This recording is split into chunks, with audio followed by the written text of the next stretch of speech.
आपने दी है इस एजुकेशन का सर, मैं बता ही नहीं सकता सर, मैं किस तरह से मैं इसका एहसान चुका सकता हूँ। मैं बहुत आभारी हूँ सर, बहुत बहुत शुक्रिया सर, आज आपने मुझे मौका दिया। आज मैं सुभाष सर का भी बहुत बहुत धन्यवाद देता हूँ, अरिजीत सरकार जी का और संजय यादव जी का, जो आज आप लोगों ने मुझे अपनी टीम से मिलना मुझे मौका दिया। मेरा सौभाग्य है कि आपकी इतनी दमदार टीम से आज मुझे कई बार मुलाकात करने का मुझे मौका मिला। आज बड़ा है कि आज आपकी टीम से मुलाकात करके, और जितने भी मेरे साथी आज मुझे यहाँ पर सुन पा रहे हैं, मेरी तरफ से उन सभी को सुबह की नमस्कार, गुड मॉर्निंग, सत श्री अकाल, आदाब। आप सबका आज के सेशन में बहुत बहुत स्वागत है। दोस्तों, मैं आज के सेशन की मैं शुरुआत यहाँ से मैं करने जा रहा हूँ। सर ने जैसा कि एक लिमिट समय दिया है, तो उस लिमिट समय में अपनी बातों को दोस्तों करने की शुरुआत करेंगे। मैं आप यहाँ पर देख पा रहे होंगे। जी सर।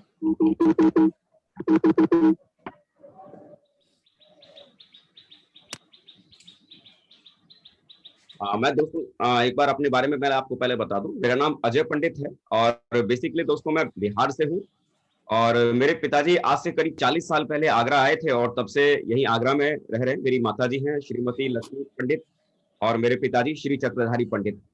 ये मेरे फादर हैं और ये मेरी मदर हैं। मेरे पिताजी दोस्तों इससे पहले मजदूरी किया करते थे, बड़े कारखानों में, ढलाई घरों में लोहा पिघलाया जाता था और वहाँ सांचों में कास्ट आयरन तैयार किए, सांचों में डाई बनाया करते थे, पैटर्न बनाया करते थे, मजदूरी किया करते थे। बड़ी मुश्किल से 7,000 रुपया महीना कमाया करते थे शुरुआती जिंदगी में। मैं अपने परिवार में दोस्तों अगर बात करूं तो मुझे मिलाकर मुझसे 2 छोटे भाई और हैं, मतलब हम 3 भाई बहन हैं। यहाँ इस तस्वीर में जो आप देख पा रहे हैं, एक हरी रंग की एक टी शर्ट पहन के एक बच्चा आपके सामने खड़ा है। ये बच्चा कोई और नहीं बल्कि मैं ही हूँ। एक बहुत छोटा परिवार था, आगरा शहर में रहते जरूर थे, कहने के बहुत बड़ा शहर था, आगरा शहर था, लेकिन मजदूरी करने वाले पिताजी थे। रहने के लिए एक छोटा सा मकान, टीन शेड का एक घर था, जिस टीन शेड के मकान में रहा करते थे।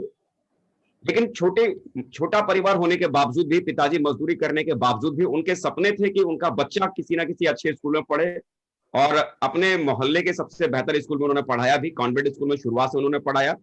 अक्सर करके अड़ोस पड़ोस में लोग कहा करते थे कि भाई साहब, मेरे पिताजी को कहा करते थे कि भाई साहब, अगर आपके बच्चे हिंदी मीडियम स्कूल में अगर पढ़ लेंगे तो क्या आपका बच्चा काबिल नहीं बनेगा क्या? तो मेरे पिताजी उस समय यही कहा करते थे कि भले हम एक समय का खाना कम खाएंगे, लेकिन हम अपने बच्चों को बेहतर से बेहतर एजुकेशन देंगे। मतलब अपने पॉकेट से भी ज्यादा जाकर उन्होंने एजुकेशन को दिलाया। प्राइमरी स्कूल ये किया और आगरा के भीतर CF एंड्रूज स्कूल से, कॉन्वेंट स्कूल से 12th पास आउट किया। उसके बाद दोस्तों इस तरह जिंदगी आगे चलती चली जा रही थी। और जब ये बिजनेस, सिप शॉप का बिजनेस जब मैंने पहली बार देखा था, उस समय मैं इलेक्ट्रॉनिक्स इंजीनियरिंग का मैं सेकेंड ईयर का स्टूडेंट हुआ करता था, जिस समय मैंने ये पहली बार बिजनेस प्लान देखा था। और जैसा अक्सर करके होता है कि पहली बार जब ये बिजनेस प्लान किसी भी व्यक्ति को मिलता है, तो ये प्लान किसी भी व्यक्ति को पहली बार में समझ में कतई नहीं आता। जब ये प्लान मुझे भी पहली बार मिला था और जिस व्यक्ति ने मुझे सामने से बताया था, मेरे बहुत नजदीकी थे, हालांकि विश्वास नहीं हो रहा था। उन्होंने बोला था कि यहाँ से आप महीने का 8 लाख कमा सकते हैं, क्योंकि उस समय 8 लाख का प्लान हुआ करता था। तो उन्होंने समझाया था कि अजय जी, यहाँ से आप अगर चाहें तो 8 लाख महीना कमा सकते हैं। मैंने उनसे बड़े प्यार से बोला था कि सर, आज मैं इंजीनियरिंग कर रहा हूँ, वो भी सरकारी कॉलेज से। उसके बावजूद मुझे इस बात का विश्वास नहीं है कि जब मेरी इंजीनियरिंग पूरी हो जाएगी तो आप साल में 8 लाख कमाने की बात करते हैं। मुझे इस बात का भरोसा नहीं है कि इंजीनियरिंग के बाद मुझे महीने में भी 8 लाख का पैकेज, साल में भी मुझे 8 लाख का पैकेज मिलेगा या नहीं मिलेगा। और आप इस कंपनी के भीतर आप बोलते हैं कि कोई व्यक्ति अगर चाहे तो महीने का 8 लाख कमा सकता है। मुझे इंजीनियरिंग करने के बाद साल का 8 लाख का पैकेज का विश्वास नहीं, और आप महीने के 8 लाख की पैकेज की, महीने में 8 लाख कमाने की बात कर रहे हैं। इनिशियली विश्वास नहीं हुआ, लेकिन अक्सर करके सबके साथ जैसे होता है कि अपलाइन लगातार फॉलोअप करते हैं और उनके फॉलोअप के बाद हम बिजनेस के भीतर आ ही जाते हैं। और मैं भी इस तरह के बिजनेस के भीतर में आ गया था। सच कहूं, इस तरह की कंपनी के बारे में या इस तरह का ऐसा कोई नेटवर्किंग इंडस्ट्री कोई होता है, कोई डायरेक्ट सेल ऐसा होता है, ऐसे कुछ लोगों को जोड़ने की वजह से किसी आदमी की जिंदगी बन जाती है। मैं सच बता रहा हूँ, दिल से बता रहा हूँ, मैंने अपनी जिंदगी में ऐसा प्लान मैंने कभी नहीं सुना था। मैं जानता भी नहीं था कि मार्केट में इस तरह की कोई चीज होती भी है जहां पर सिर्फ लोगों को जोड़ने से कोई आदमी इतना पैसा कमा सकता है। स्कूल में पढ़ता था, कॉलेज में पढ़ता था, मुझे नहीं मालूम था कि जिंदगी को जीने के लिए आदमी को क्या क्या करना पड़ता है, और ऐसा भी कोई काम है कि जिसे करने के बाद कोई आदमी इतना पैसा कमा सकता है। मैंने अपनी लाइफ में पहली बार ही सुना था। लेकिन लगातार उनके फॉलोअप करने की वजह से बिजनेस के भीतर में आ गया था, लेकिन विश्वास फिर भी नहीं हो पा रहा था। तो मेरी अपलाइन ही मुझे उस समय एक डायमंड, एक व्यक्ति बन रहे थे, कपिल देव उनका नाम है, और आज वो बहुत बड़े लेवल पर सिप शॉप बिजनेस के भीतर है। उस समय उनकी ये डायमंड की एक रिकॉग्निशन थी और मुझे उस प्रोग्राम में जाने का मुझे मौका मिला। मैं नहीं जानता था कि डायमंड क्या होता है और डायमंड सेलिब्रेशन क्या कहते हैं, मैं कुछ भी नहीं जानता था।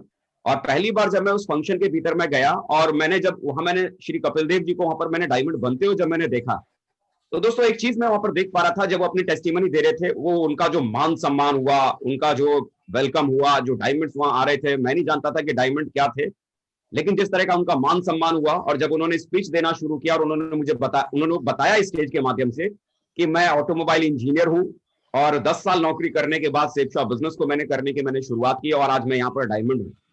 उस समय दोस्तों उस मीटिंग में बैठकर मैं एक बात को मैं सोच रहा था कि अजय, आज तो तू इंजीनियरिंग कर रहा है और सामने वाला व्यक्ति जो स्टेज पे खड़ा है, ये इंजीनियरिंग करने के बाद 10 साल नौकरी करने के बाद आज इनको सेफ शॉप बिजनेस की जरूरत पड़ी है और आज इन्होंने सेफ शॉप करने की शुरुआत की है। तो तू जरा सोच, तो तुमने तो अभी इंजीनियरिंग करना शुरू किया है, यानी 10 साल नौकरी करने के बाद तुझे भी आने वाले कल में सेफ शॉप की जरूरत पड़ सकती है।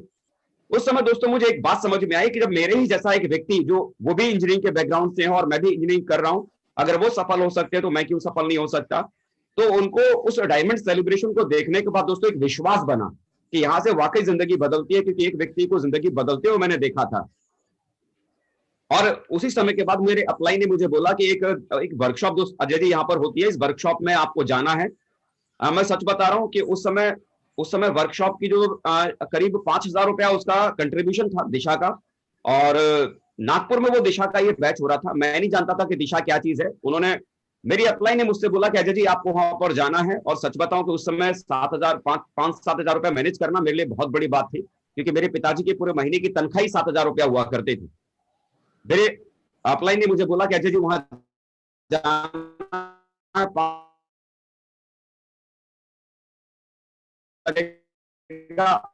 नागपुर में दोस्तों वो दिशा हो रहा है, मैं कहां से करूंगा। मैंने अपनी मम्मी से बोला कि मम्मी मुझे दिशा जाना है, मुझे एक दिशा जाना है और जहां मुझे इतना पैसा लगेगा।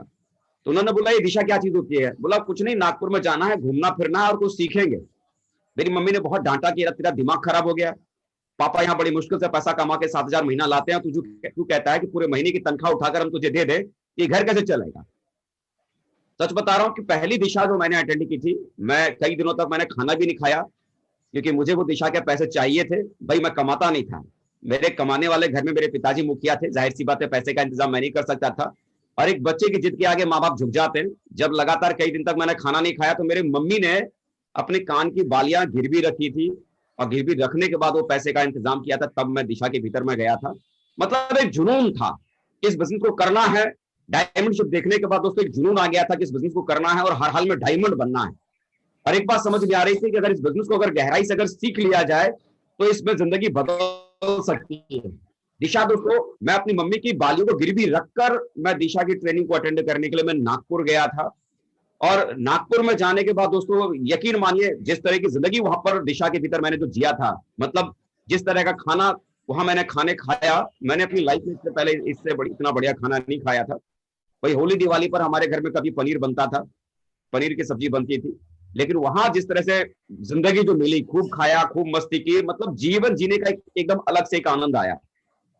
और उसके बाद दोस्तों जो सेशन जो शुरू हुआ, आज मैं बड़ा सौभाग्यशाली हूं कि दिशा के उस वर्कशॉप को मुझे सबसे पहली दिशा के वर्कशॉप को मुझे अटेंड करने का मौका हमारे ग्रेट ग्रेट ग्रेट महागुरु जी, इंडियन डायरेक्ट सेलिंग के आज रोल मॉडल, आज श्री संजय जैन सर के माध्यम से मुझे वो दिशा का पहला वर्कशॉप मुझे अटेंड करने का मौका मिला था। मैं उस समय सर को नहीं जानता था, लेकिन जिस तरह का वो वर्कशॉप दोस्तों चला, सच कहूं मैं इंजीनियरिंग कॉलेज में पढ़ता था और उस समय उस सेशन को अटेंड करते करते मैं एक बात मैं सोच रहा था कि आज मैं इतने बड़े कॉलेज में पढ़ता हूं, इतने बड़े बड़े प्रोफेसर हैं, लेक्चरर्स हैं, डीन हैं, इतने पढ़े लिखे लोग हैं, जिस तरह का ज्ञान यहाँ दिशा के भीतर दिया जाता है, इस तरह का ज्ञान वो हमारे कॉलेज के भीतर क्यों नहीं दिया गया। उस समय मैं सोच रहा था कि काश अगर ऐसा एजुकेशन अगर हमारी कॉलेज लाइफ में, हमारे स्कूल में, हमारे कॉलेज में अगर मिलता, तो मुझे नहीं लगता कि कोई भी प्रोफेशनल डिग्री लेने के बाद मार्केट में कोई आदमी बेरोजगार घूम सकता था। दिशा का वर्कशॉप दोस्तों वो जो अटेंड में जो मैंने किया, वो 4 दिन के उस वर्कशॉप ने मेरे दिल और दिमाग को बदल कर रख दिया। सच कहते हैं दिशा आपकी जिंदगी को दशा को बदल कर रख देता है। एक बात तो मैं कह सकता हूं दोस्तों, जिंदगी में अगर बहुत बड़ा विजन अगर आपको लेना है, बहुत दूर तक अगर सोचना है, डायमंडशिप आपको डायमंड बनने का कारण आपको देगा, मोटिवेट आपको करेगा, और दिशा आने वाले कल में एक बहुत बड़ा विजन देने का दोस्तों एक रास्ता आपके लिए बनेगा। जब कभी भी जिंदगी में अगर मौका अगर आपको मिलता है ना दिशा को अटेंड करने का, तो मैं तो एक ही बात जानता हूं कि अगर आपको दिशा में जाने का मौका अगर मिल रहा है, दिशा अटेंड करने का मौका मिल रहा है, तो समझ लीजिए ऊपर वाले की रहमत है, ऊपर वाला आपकी जिंदगी में कुछ बड़ा कुछ करना चाह रहा है, जिस खातिर उसने उस वर्कशॉप को अटेंड करने का मौका दोस्तों आपको दिया है। जिंदगी में चाहे आपने कितना भी ज्ञान आपने हासिल किया हो, स्कूल में, कॉलेज में, ट्यूशन में, समाज से, दुनिया से, परिवार से, जिससे भी आपने जो भी कुछ सीखा हो, मैं इतना जरूर कह सकता हूँ कि जिंदगी का सारा तजुर्बा और सारा ज्ञान तराजू के पलड़े पे एक दिन एक तरफ डाल देना, और जो 4 दिन उस दिशा वर्कशॉप में जो आप सीख कर आते हैं, उस नॉलेज को तराजू के दूसरे पलड़े पर डाल देना।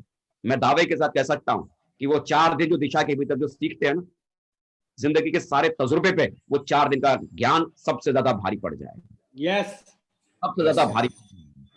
ये दिशा का वर्कशॉप दोस्तों आपकी सोच को बहुत बड़ा बना देता है। और सच कहूं, उस दिशा के वर्कशॉप को अटेंड करने के बाद दिमाग में एक बात सेट हो गई थी, दिमाग में एक बात समझ में आ गई थी, एक बात मुझे मालूम समझ में आ गई थी कि चाहे मैं कल को कितना भी बड़ा इंजीनियर बन जाऊं, सिर्फ मैं अपने और अपने परिवार की दुनिया बना सकता हूं। लेकिन वहां एक बात समझ में आई कि अगर एक बार अगर मैं डायमंड अगर बन गया, तो मैं अपने जैसे कईयों को, हजारों की जिंदगियों को मैं बदल के रख सकता हूं। और उस दिन दिमाग में एक बात अपने दिमाग में मैंने सेट कर लिया कि अब तक ये बिजनेस मैं सिर्फ मजाक मजाक में कर रहा था, खेल खेल में कर रहा था, लेकिन उस दिन मैंने दोस्तों सेप शॉप को मैंने अपनी जिंदगी का करियर मैंने बना लिया। सेप शॉप को मैंने जिंदगी का अपना मिशन बना लिया, और डायमंड बनना मेरी जिंदगी का एक असूल एक मकसद सा बन गया था कि मुझे बनना ही बनना है।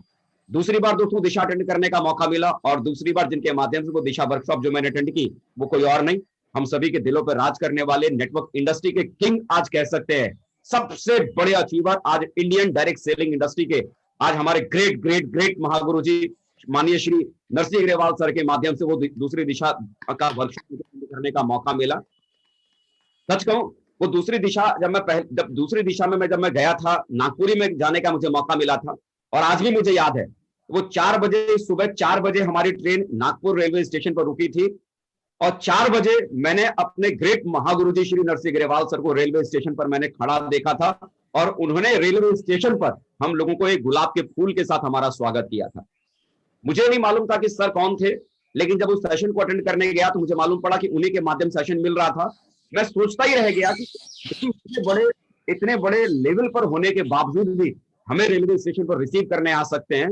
मतलब सर जो जमीन से जुड़े हुए थे, जो सर दिलों से लोगों को छू लेते थे, मतलब मैं उनका उस दिन सर का मैं कायल हो गया। और यकीनन दोस्तों उस दूसरी दिशा के वर्कशॉप ने मेरे विजन को और ज्यादा स्ट्रॉन्ग किया, डायमंड बनने की भावना को और ज्यादा मजबूत किया। हर ट्रेनिंग, हर फ्राइडे की ट्रेनिंग, हर संडे का सेमिनार दोस्तों लगातार करता चला गया। ऐसा कोई संडे नहीं, ऐसा कोई फ्राइडे नहीं जिसको मैंने अटेंड नहीं किया, ऐसा कोई business building seminar, success preview seminar, ऐसा कुछ भी नहीं था जो मैंने लगातार अटेंड नहीं किया। और आज दोस्तों इस सेशन को अटेंड करते करते लगातार सिस्टम की हर चीज को फॉलो कर रहा था। 3.5 साल लगातार मैंने काम किया शुरुआत में बिजनेस के भीतर, 3.5 साल। लेकिन 3.5 साल लगातार काम करने के दरमियान भी इस बिजनेस के भीतर मैं खाली सिल्वर ही बन पाया।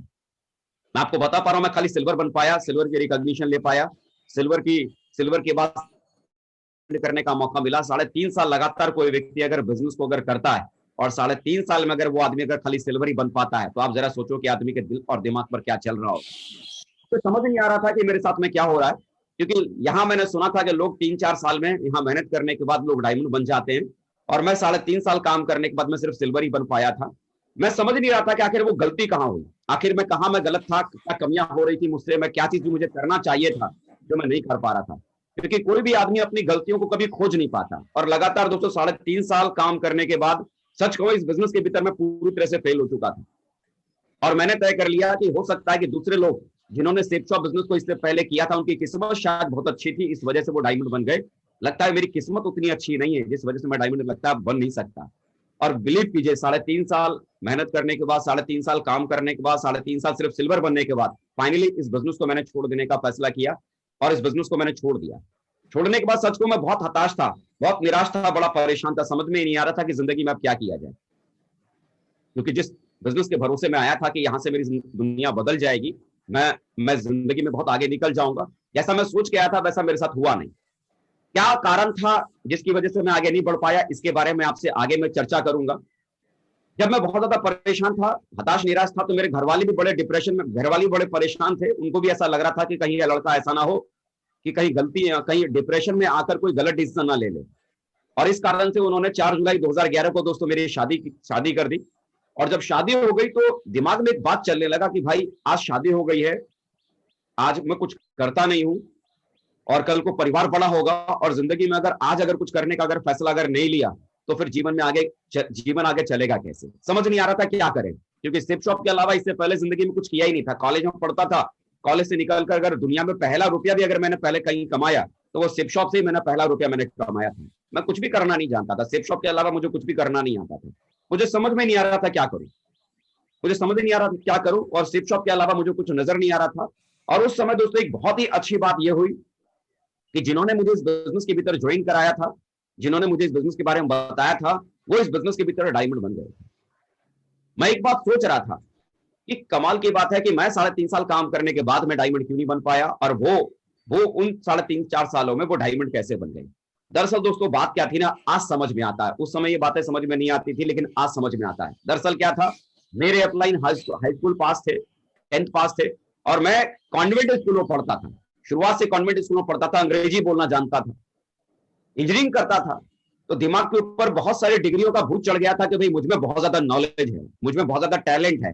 अक्सर करके मेरी ग्रेट अपलाइन जब भी मुझे समझाने की कोशिश करते थे कि अजय जी इस काम करना चाहिए, वो बिजनेसमैन थे, कभी कभी वो ट्रेनिंग में नहीं जा पाते थे क्योंकि पारिवारिक आदमी थे, कारोबारी आदमी थे, तो कभी कभी फुर्सत उनको ट्रेनिंग में जाने की नहीं मिल पाती थी, कभी कभी सेमिनार में नहीं जा पाते थे। और मैं फुर्सत वाला आदमी था, संडे के दिन छुट्टी, स्कूल कॉलेज था नहीं, फ्राइडे के दिन शाम को ट्रेनिंग होती थी, आसानी से मैं ट्रेनिंग में चला जाता था, संडे के सेमिनार में चला जाता था। मैं रेगुलर संडे फ्राइडे जाता था, और सर कई बार नहीं जा पाते थे। तो मुझे क्या लगता था, सर तो कभी ट्रेनिंग में जाते हैं, कभी नहीं जाते हैं, और मैं तो रेगुलर जाता हूं, मैं तो इससे ज्यादा बिजनेस को जानता हूं।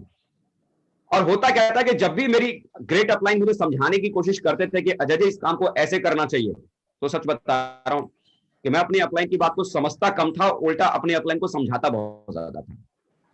सर आप गलत कह रहे हो सर, ये काम ऐसे नहीं सर, मेरे हिसाब से इस काम को अगर हम ऐसे करेंगे ना तो बहुत बढ़िया होगा। तो ऐसा कई बार हुआ, उन्होंने कई बार मुझे बहुत सारी चीजें समझाने की कोशिश की, और हर बार जब भी उन्होंने मुझे समझाना चाहा, उल्टा मैंने उनको समझाना शुरू कर दिया।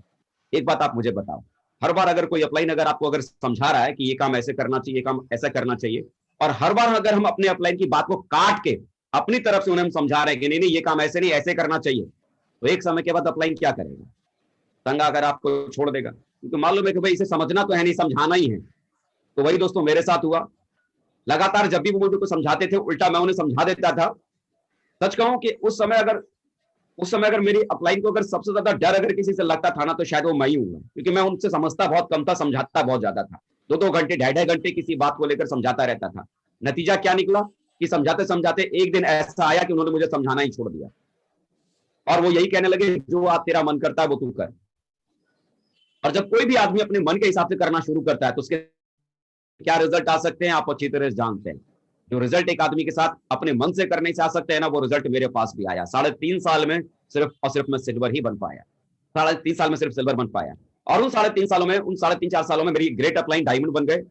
डायमंड बनने के बाद दोस्तों एक बात तो मुझे समझ में आई, जहां मुझे लगता था कि पता नहीं दूसरों की जिंदगी बदलती होगी, लेकिन मैंने अपने घर के बगल में, मेरे पड़ोस में रहते थे, मेरे घर के एकदम बहुत नजदीकी थे, उनको डायमंड बनते हुए देखने के बाद एक बात दिमाग में समझ में तो आई कि लोग डायमंड तो जरूर बनते हैं। और उस समय दिमाग में दोस्तों एक बात आ रही थी कि अजय अगर तू अपने आप को अगर इतना समझदार अगर समझता है तो तुझे डायमंड पहले बनना चाहिए था। और जिनको तुझे लगता था कि ये इनमें समझदारी नहीं है, वो तेरे से पहले डायमंड बने बैठे, इसका मतलब यहाँ समझदारी से कुछ भी नहीं होता। दोस्तों उस दिन बात समझ में आई कि यहाँ समझदारी से कुछ भी नहीं होता। और बिलीव कीजिए, मेरी शादी हुई थी, शादी का सिर्फ 3 दिन हुआ था, शादी का सिर्फ 3 दिन हुआ था, और सर भी मेरी शादी में इनवाइटेड थे, मेरे परिवार से थे, सर भी मेरे परिवार से थे, वो इनवाइटेड थे मेरी शादी में। मेरी शादी हुई थी, मुझे समझ में नहीं आ रहा था मैं क्या करूं, लेकिन उनको डायमंड बनते हुए मैंने देखा था। उनके पास में मैं गया और उनसे मैंने बोला कि सर मुझे भी डायमंड बनना है और मैं भी इसमें आगे बढ़ना चाहता हूँ। तो उस समय जानते मेरी अपलाइन ने उस समय मुझसे क्या पूछा, उस समय मेरी अपलाइन ने मुझसे पूछा कि अजय मुझे एक बात बता, अब भी समझेगा या समझाएगा। मैंने उस समय दोस्तों अपने अपलाइन से कहा था कि सर आप जो बोलोगे आपकी हर बात को फॉलो करूंगा, जिस दिन आपकी बात को नहीं मानूंगा उस दिन आप मुझे गोली से उड़ा देना, मेरे घर से कोई एफआईआर करने नहीं आए। दैट्स माय वर्ड, ये मेरे शब्द थे जो मैंने उस समय मैंने अपनी अपलाइन से कहा था। शादी का 203 दिन हुआ था। मेरी अपलाइन ने मुझसे बोला कि ठीक है अजय एक काम कर, बिहार के भीतर एक शहर है समस्तीपुर शहर में मेरा एक दोस्त रहता है अविनाश कुमार, जो कि वहां का स्टेशन मास्टर है, आप वहां चले जाओ और उनके साथ में काम करो। शादी को सिर्फ 3 दिन हुए थे और उन्होंने बोला 7वें दिन मैंने अपना टिकट मैंने रिजर्वेशन करवाया और 7वें दिन मैं बिहार के समस्तीपुर स्टेशन के ऊपर उतरा हुआ था। शादी के सिर्फ 7 दिन हुए थे और 7वें दिन मैं अपनी वाइफ को आगरा में छोड़कर, अपनी मम्मी पापा को पास छोड़कर मैं समस्तीपुर बिहार चला गया था। और बिलीव करें दोस्तों कि उस सीजन में, पहले फेज में, पहली शुरुआत में जब मैंने बिजनेस मैंने की थी, तो उस समय दोस्तों एक ही सबसे भयंकर वाली गलती कर रहा था कि अप्लाई से समझने की जगह मैं समझाने की कोशिश करने में लगा पड़ा था। और दूसरी शुरुआत जब मैंने की तो अपलाइन को समझाने की कोशिश मैंने किया ही नहीं, सिर्फ अपलाइन को सिर्फ समझने की कोशिश किया कि आप सर खाली टास्क बताओ मुझे क्या करना है, उसे कैसे पूरा करना है, ये काम मेरा है, आप मुझे बताओ मुझे क्या करना है। वो कहा करते थे कि अजय जी डायमंड शिप में आपको 10 आदमी लेके आना है, तो उनको लॉजिक नहीं देता था कि 10 आदमी कैसे आएगा। पहली शुरुआत में सर को मैं लॉजिक देता था, जब भी वो पूछते थे कि अजय जी ये डायमंड सेलिब्रेशन हो रहा है, आपको अपनी टीम से 10 लोगों को लेके आना है, तो मैं उनको लॉजिक देकर समझाता था कि सर देखो फलाना तो क्या है ना, दुकान चलाता है, उसके पास तो फुर्सत नहीं, वो जाने को मना कर रहा है। और फलाना देखो सर वो सरकारी नौकरी में, तो उनको छुट्टी नहीं मिल रही है, इसलिए वो जा नहीं सकते हैं। और वो जो है उनके पास तो घर परिवार है, वो अपने छोटे छोटे बच्चे भी पैदा हुए उनके घर में, तो वो जा नहीं सकते हैं। लोग क्यों दिशा में नहीं जा सकते हैं, लॉजिक देकर उनको समझाता था और उन्हें कन्विंस करता था। लेकिन दूसरी बार जब मैंने सेफ शॉप बिजनेस को शुरुआत किया, आज से 9.5 साल पहले दोस्तों, सेफ शॉप बिजनेस को मैंने फिर दोबारा से मैंने ज्वाइन किया, एक नई आईडी के साथ मैंने फिर दोबारा मैंने ज्वाइन किया। ना मेरे लेफ्ट में कोई था, ना मेरे राइट में कोई था। और उस दोबारा शुरुआत में उनको लॉजिक नहीं दिया, उन्होंने बोला कि अजय जी 10 आदमी आपकी दिशा में चाहिए, कारण नहीं बताया कि 10 आदमी क्यों जाएगा, कैसे जाएगा। अब उन्होंने 10 लोगों को भेजने का टास्क दिया, वो कहां से जाएगा ये खोजना मेरा काम था, कहां से खोद के निकालूंगा ये खोजना मेरा काम था। वो सिर्फ टास्क बताते थे, उस टास्क के ऊपर दोस्तों काम करना शुरू किया और लगातार दोस्तों काम करने की वजह से रिजल्ट आने शुरू हो गए। क्योंकि जब अपलाइन की आप सुनना शुरू कर देते हैं ना, तो रिजल्ट आपके पास में आना शुरू हो जाता है। जब अपलाइन को समझाने की जगह अप्लाई से समझना शुरू कर देते हैं ना, तब आपकी दुनिया बदलनी शुरुआत हो जाती है। मेरे यार यही बात को समझने में किसी आदमी को सालों लग जाता है। आज मैं बड़ा अफसोस करता हूं कि काश वो 3.5 साल मैंने अपलाइन को समझाने की जगह खाली समझा होता, तो न जाने यार मेरा लेवल क्या होता। लेकिन आज मैं इतना जरूर आप लोगों को कह सकता हूं कि मेरे यार अपलाइन को समझाने की कोशिश मत करना, अपलाइन से समझने की कोशिश करना। और अपलाइन को समझना शुरू किया तो 2011 में मैंने बिजनेस शुरू किया था। अगस्त 2011 में मैंने बिजनेस दोबारा शुरू किया और उसके बाद उस नई आईडी के ऊपर 9 दिसंबर 2012 को मैं पर्ल बना। 27 अप्रैल 2013 में मैंने अपनी लाइफ की सबसे पहली कार, छोटी सी गाड़ी थी, बहुत कम कीमत की थी, 4 लाख रुपए की इयॉन कार थी, वो मैंने खरीदी थी। वो कार बहुत छोटी जरूर थी, लेकिन जिस घर का मुखिया सिर्फ 7,000 महीना कमाता हो, उस घर में अगर 4 लाख की कार भी अगर आ जाए ना, तो कार नहीं, वो हवाई जहाज के बराबर था। मतलब मेरे लिए बहुत बड़ा अचीवमेंट था। बिलीव का लेवल बहुत बढ़ गया था, भरोसा बहुत बढ़ गया था और लगने लगा था कि दुनिया यहां से बदल सकती है। और लगातार दोस्तों आगे बढ़ता चला गया। 5 मई 2013 को मैं इस बिजनेस के भीतर टोपाज बन गया। 7 मार्च 2014 को इस बिजनेस में मैं एमरल्ड बना। 3 अगस्त 2014 को इस बिजनेस के भीतर मैं रूबी कंप्लीट मैंने कर लिया। और वो ड्रीम लेवल जिसे पाने का हर किसी का सपना होता है, 8 फरवरी 2015 को इस बिजनेस के भीतर मैं दोस्तों अपने उस ड्रीम लेवल पर, डायमंड लेवल पर चला गया। दोस्तों शुरू के 3.5 साल जब मैंने काम किए थे, सिर्फ सिल्वर बन पाया था। कब? जब मैंने अपने अपलाइन की नहीं सुनी थी। और जब दोबारा सेफ शॉप बिजनेस को जब मैंने शुरू किया, तो अगले 3.5 साल में मैं डायमंड बन चुका था। अगले 3.5 साल में मैं डायमंड बन चुका था। शुरू के 3.5 साल सिर्फ सिल्वर और अगले 3.5 साल में मैं डायमंड बन चुका था। वजह, पहली शुरुआत में मानने को तैयार नहीं था और दूसरी शुरुआत में उनको माने बगैर रह नहीं सकता था। लॉजिक खत्म। और उसके बाद लगातार दोस्तों रिकॉग्निशन लेवल बढ़ता चला गया। हमारे ग्रेट महागुरु जी के माध्यम से वीनस का सम्मान मिला, डायमंड एग्जीक्यूटिव क्लब में आने का मौका मिला। मर्करी दोस्तों इसके बाद रिकॉग्निशन ली। और आज इस बिजनेस के भीतर एक प्रेशर वाली जिंदगी में, जहां हार्डवर्क था, जहां तकलीफ थी, जहां जिंदगी में चैलेंज था, परेशानी थी, और आज मैं बहुत सौभाग्यशाली हूं कि आज आप लोगों के बीच में क्राउन बनकर दोस्तों आप लोगों से मैं बात कर पा रहा हूं। क्राउन बनकर आज आप लोगों के साथ में सामने हूं। आज मैं कह नहीं सकता कि जिंदगी कितनी बड़ी हो गई।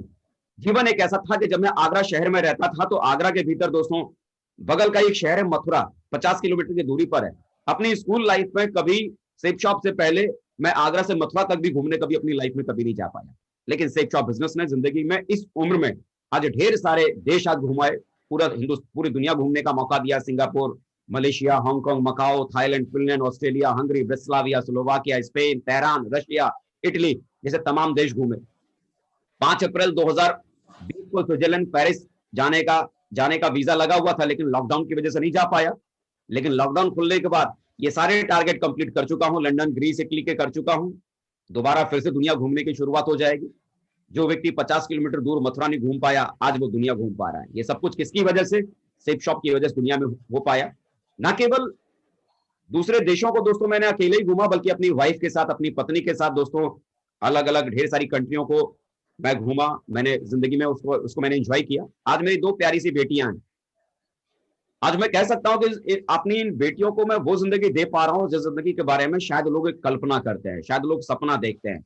आज मेरे माँ बाप को नाज है, आज मेरे माँ बाप को नाज है कि इस बिजनेस के ऊपर, आज अपने बेटे के ऊपर नाज है। शुरुआत में यकीन मानिए, जब आप ये बिजनेस करने की शुरुआत करेंगे तो शुरुआत में बहुत सारे लोग ऐसे होंगे जो आपके सपनों पर भरोसा नहीं करेंगे। आप उन्हें बताएंगे कि हम दुनिया ऐसा कर जाएंगे, वैसा कर जाएंगे, उसके बावजूद भी आपके सपनों पर वो लोग भरोसा नहीं करेंगे। और बड़ी बात, ये सपनों पर भरोसा नहीं करने वाले लोगों में से हो सकता है वो आपके माँ बाप भी होंगे, आपकी पत्नी होंगी, आपके बच्चे होंगे, आपके अपने होंगे, जो आपके सपनों पर भरोसा नहीं होंगे। मुझे याद है कि शुरुआत जब मैंने स्टेप शॉप बिजनेस की थी तो मेरे पापा कहा करते थे कि देख बेटा, हर आदमी की जिंदगी में डायमंड बनना नहीं लिखा होता, हर आदमी करोड़पति नहीं बन सकता है। तो उस समय मैं अपने पापा से कहता था कि पापा जी, जब मैं पैदा हुआ था तो क्या आपने किसी पंडित जी से मेरा जन्म पत्र दिखवाया था क्या? तो वो मुस्कुरा के बोलते थे कि बोला ऐसा क्यों पूछ रहा है? तो मैं कहता था, पापा जी, जब आपने किसी पंडित जी से मेरी जन्म पत्री दिखवाई नहीं तो आपको कैसे पता चला कि आपका बेटा करोड़पति नहीं बन सकता है? दोस्तों उस समय मैं अपने पापा जी की बात नहीं मानी थी। पापा कहा करते थे कि बेटा देख, हर किसी का नसीब नहीं होता, हर किसी के नसीब में नहीं लिखा होता कि वो करोड़पति बन ही जाएगा। तू मजदूर के घर में पैदा हुआ, पढ़ लिख, ठीक से कोई नौकरी कर। उस समय दोस्तों सिर्फ अपने पापा की बात नहीं सुनी, मेरी अपलाइन जो हमेशा कहा करते थे कि अजय जी, आपकी दुनिया बड़ी हो सकती है, आप जिंदगी बहुत बड़ी बना सकते हो, भरोसा करो, आप डायमंड बन सकते हो। और अपलाइन की बात पर विश्वास किया और आज डायमंड बन गया। और आज बिलीव करें, आज मेरे माँ बाप नाज करते हैं, गर्व करते हैं कि अजय पंडित उनका बेटा है। आज जब अपने मोहल्ले में चलते हैं, घर में चलते हैं, तो गर्व करते हैं कि लोग उन्हें उनके बेटे के नाम से जानते हैं। और दोस्तों मैं बड़ा प्राउड फील करता हूँ, आज मेरी पूरी फैमिली आज बड़ा प्राउड फील करती है। अपने परिवार का सबसे बड़ा बेटा हूँ। अपने छोटे भाई की शादी भी इस बिजनेस की वजह से मैंने खुद की, और जहां मेरी शादी इससे पहले दोस्तों मंदिर में हुई थी और मेरे छोटे भाई की शादी भी मंदिर में हुई थी। हम 3 भाई हैं, हम दोनों भाइयों की शादी मंदिर में हुई थी। गरीबों के परिवार में जब शादियां होती है ना तो मंदिरों में ही होती है। लेकिन जब अपने छोटे भाई की शादी की, मैं डायमंड का शानदार बढ़िया आलीशान शादी की, शादी थी। आज मेरा पूरा परिवार बहुत खुश है। तब की जिंदगी में और अब की जिंदगी में दोस्तों इतना ही कह सकता हूँ कि जिंदगी में इतना बड़ा परिवर्तन आ चुका है जिसके बारे में सोच नहीं सकते। ये 2 तस्वीरें आप अभी सामने देख पा रहे हैं। एक वो तस्वीर आपके सामने यहाँ पर दिखाई दे रही है जब मेरी शादी हुई थी, और शादी के अगले दिन की ये तस्वीर है जब मैं स्टेप शॉप बिजनेस छोड़ चुका था, और ये आज की तस्वीर है। मतलब दुनिया इतनी बदल चुकी है, जिंदगी में इतनी सारी खुशियां स्टेप शॉप ने दी है जिसके बारे में बता नहीं सकता। मतलब जिन चीजों के बारे में लोग सिर्फ सपना देखते हैं ना, उन चीजों को आज इस बिजनेस की वजह से आज मैं हासिल कर चुका हूं। आज मैं सोचता हूं कि जब मैं आगरा के भीतर जब मैं रहा करता था, एक हमारा पुराना मकान था, टीन का मकान था, टीन शेड का मकान था शुरुआत में जब हम लोग आगरा में रहा करते थे। और बिलीव करो, जब हमारे अपलाइन कभी आया करते थे तो हमको कहा करते थे कि देखना जजी, करोड़ों का घर होगा, बड़ा महल होगा। तो उस समय अपलाइन थे, सीनियर थे, कुछ कहते नहीं थे, लेकिन मनी मन लगता था कि इनका दिमाग खराब हो गया, टीन शेड के मकान में रहने वालों को सपने दिखा रहे हैं कि महल होगा। लेकिन मुझे नहीं मालूम था कि जिन सपनों के बारे में आप जिन सपनों के बारे में बात कर रहे थे, वो सपने जिंदगी में एक दिन हकीकत में बदल भी जाएंगे। और आज जिंदगी में इतने बड़े सपने पूरे हुए जिसके बारे में सोच नहीं सकता था। ये एक मकान आप देख रहे हैं यहाँ पर सामने बना हुआ, ये इस बिजनेस से मैंने पहली बार ये मकान मैंने खरीदा था। ये 2015 में इस घर को मैंने खरीदा था। ये पहला मेरा घर था जो सेफ शॉप की वजह से मैंने खरीदा था। करोड़ों की कीमत का ये मकान है। और मजे की बात, ऐसे मकान आज सेफ शॉप बिजनेस ने मुझे एक नहीं बल्कि मेरे यार 4 मकान का मालिक आज मैं हूँ। 4 मकान का मालिक आज मैं हूँ, और हर मकान की कीमत करोड़ों में, हर मकान की कीमत करोड़ों में। जिस घर में मैं रहता हूँ, आज वो मेरे सपनों का घर है। इस मकान में भी मैं रह रहा हूँ, जहां बैठकर मैं भी आप लोगों से बातें कर रहा हूँ। ये उस मकान के भीतर की कुछ तस्वीरें हैं। मैं सोच नहीं सकता था कि जिंदगी मुझे इस मुकाम तक भी ला सकती है, जिंदगी मुझे इस मुकाम तक भी ला सकती है। सपनों वाले घर के भीतर आज मैं रह पाता हूं। तो यकीन मानिए, आज जो आपके अपलाइन आपको जिन सपनों के बारे में बात कर रहे हैं, वो सपने सिर्फ सपने नहीं है। भरोसा कीजिए अपने उस अपलाइन पर। वो सपने जो आज आपके अपलाइन आपको दिखाने की कोशिश कर रहे हैं, वो सपने सच में आपकी जिंदगी में पूरे हो सकते हैं। बिजनेस में आते हैं तो हर व्यक्ति का एक ड्रीम होता है उस कैपिंग इनकम को लेने का। हर व्यक्ति का सपना होता है कि 2 लाख रुपए की इनकम को आज लेने का। आज दोस्तों सेफ शॉप बिजनेस के भीतर 2015 से मैं लगातार कैपिंग पे हूं, अनएंडिंग कैपिंग पे हूं, अनब्रेकेबल कैपिंग पे हूं। हर वीक कंपनी के सबसे हाईएस्ट इनकम 2 लाख रुपए सप्ताह की इनकम को आज मैं लगातार ले रहा हूं। इनकम के स्टेटमेंट आपके सामने भी हैं, लास्ट वीक के भी इनकम के स्टेटमेंट आपके सामने हैं। लगातार अनएंडिंग अनब्रेकेबल 2015 से लगातार पिछले 5-6 सालों से मैं कैपिंग इनकम को सेफ शॉप की वजह से मैं ले पा रहा हूं। और सेफ शॉप की वजह से पहली बार जब ज्यादा हैप्पीनेस वाले प्लान को जब लॉन्च हुआ तो सेफ शॉप की वजह से 12.25 लाख रुपए सप्ताह तक की इनकम को मैंने सेफ शॉप बिजनेस की वजह से दोस्तों मैंने कमाया है। तो ये जिंदगी में ये होता है, बिलीव करें, जिंदगी में ये होता है। कईयों को जब शुरुआत में ये बिजनेस मिलता है या उनके अपलाइन जब समझाते हैं, वो सिल्वर भी बन जाते हैं, वो गोल्ड भी बन जाते हैं, लेकिन विश्वास नहीं हो पाता है कि उनकी दुनिया बदल सकती है। भरोसा नहीं कर पाते कि जो अपलाइन उनको इतने बड़े सपने दिखा रहे हैं वो सपने भी कभी हकीकत में बन सकते हैं। मैं इतना ही कह सकता हूं, आपके अपलाइन जो भी सपने आज आपको दिखा रहे हैं उन सपनों पर खाली विश्वास करना, उन सपनों पर खाली विश्वास करना, बिलीव करना। जो सपने वो आपके अपलाइन आपको दिखा रहे हैं वो सपने सपने नहीं है, आपकी जिंदगी में एक एक करके सच होने वाली चीजें हैं। एक एक चीज पर खाली विश्वास करना, बिलीव। विश्वास ही करने में लोगों को बहुत ज्यादा टाइम लग जाता है, विश्वास ही करने में लोगों को बहुत ज्यादा टाइम लग जाता है। डायरेक्ट सेल इंडस्ट्री में दोस्तों जब मैंने काम करने की शुरुआत की, काम करने के दरमियान जो मैंने ट्रेनिंग के माध्यम से जो मैंने सीखा, मैंने अपने अपलाइनर्स जो मैंने सीखा, सीखने के बाद दोस्तों एक कुछ बातें जो मुझे समझ में आई कि कोई भी व्यक्ति डायरेक्ट सेल इंडस्ट्री में अगर कामयाब होना चाहता है तो कामयाबी को पाने के खातिर क्या करना चाहिए, जो मुझे समझ में आया। तो डायरेक्ट सेल इंडस्ट्री के भीतर कामयाबी के लिए 3 तरीके हैं। 3 चीजों को अगर कोई भी व्यक्ति अगर अडॉप्ट कर लेता है और उसे अपने नेटवर्क में अगर ढाल लेता है तो बिलीव करें ये 3 चीजें जो मैंने सिस्टम से मैंने सीखा था, ये 3 चीजों को मैंने आजमाया है और मैं दावे के साथ कह सकता हूं कि ये तरीके काम करते हैं। सबसे पहला काम, नेटवर्क इंडस्ट्री के भीतर बहुत बड़ी टीम बनाने के लिए, बहुत बड़ा नेटवर्क बनाने के लिए जो लोगों को करने की जो जरूरत होती है वो होती है पहला काम नेटवर्क बनाना। पहला काम नेटवर्क बनाना पड़ता है। आज आप अगर ये सोचते हैं कि आप 2 हाथों से मेहनत करके आप अपनी दुनिया बना लेंगे तो आप गलत सोच रहे हैं। 2 हाथों से मेहनत करके सिर्फ जरूरत पूरा कर सकता है।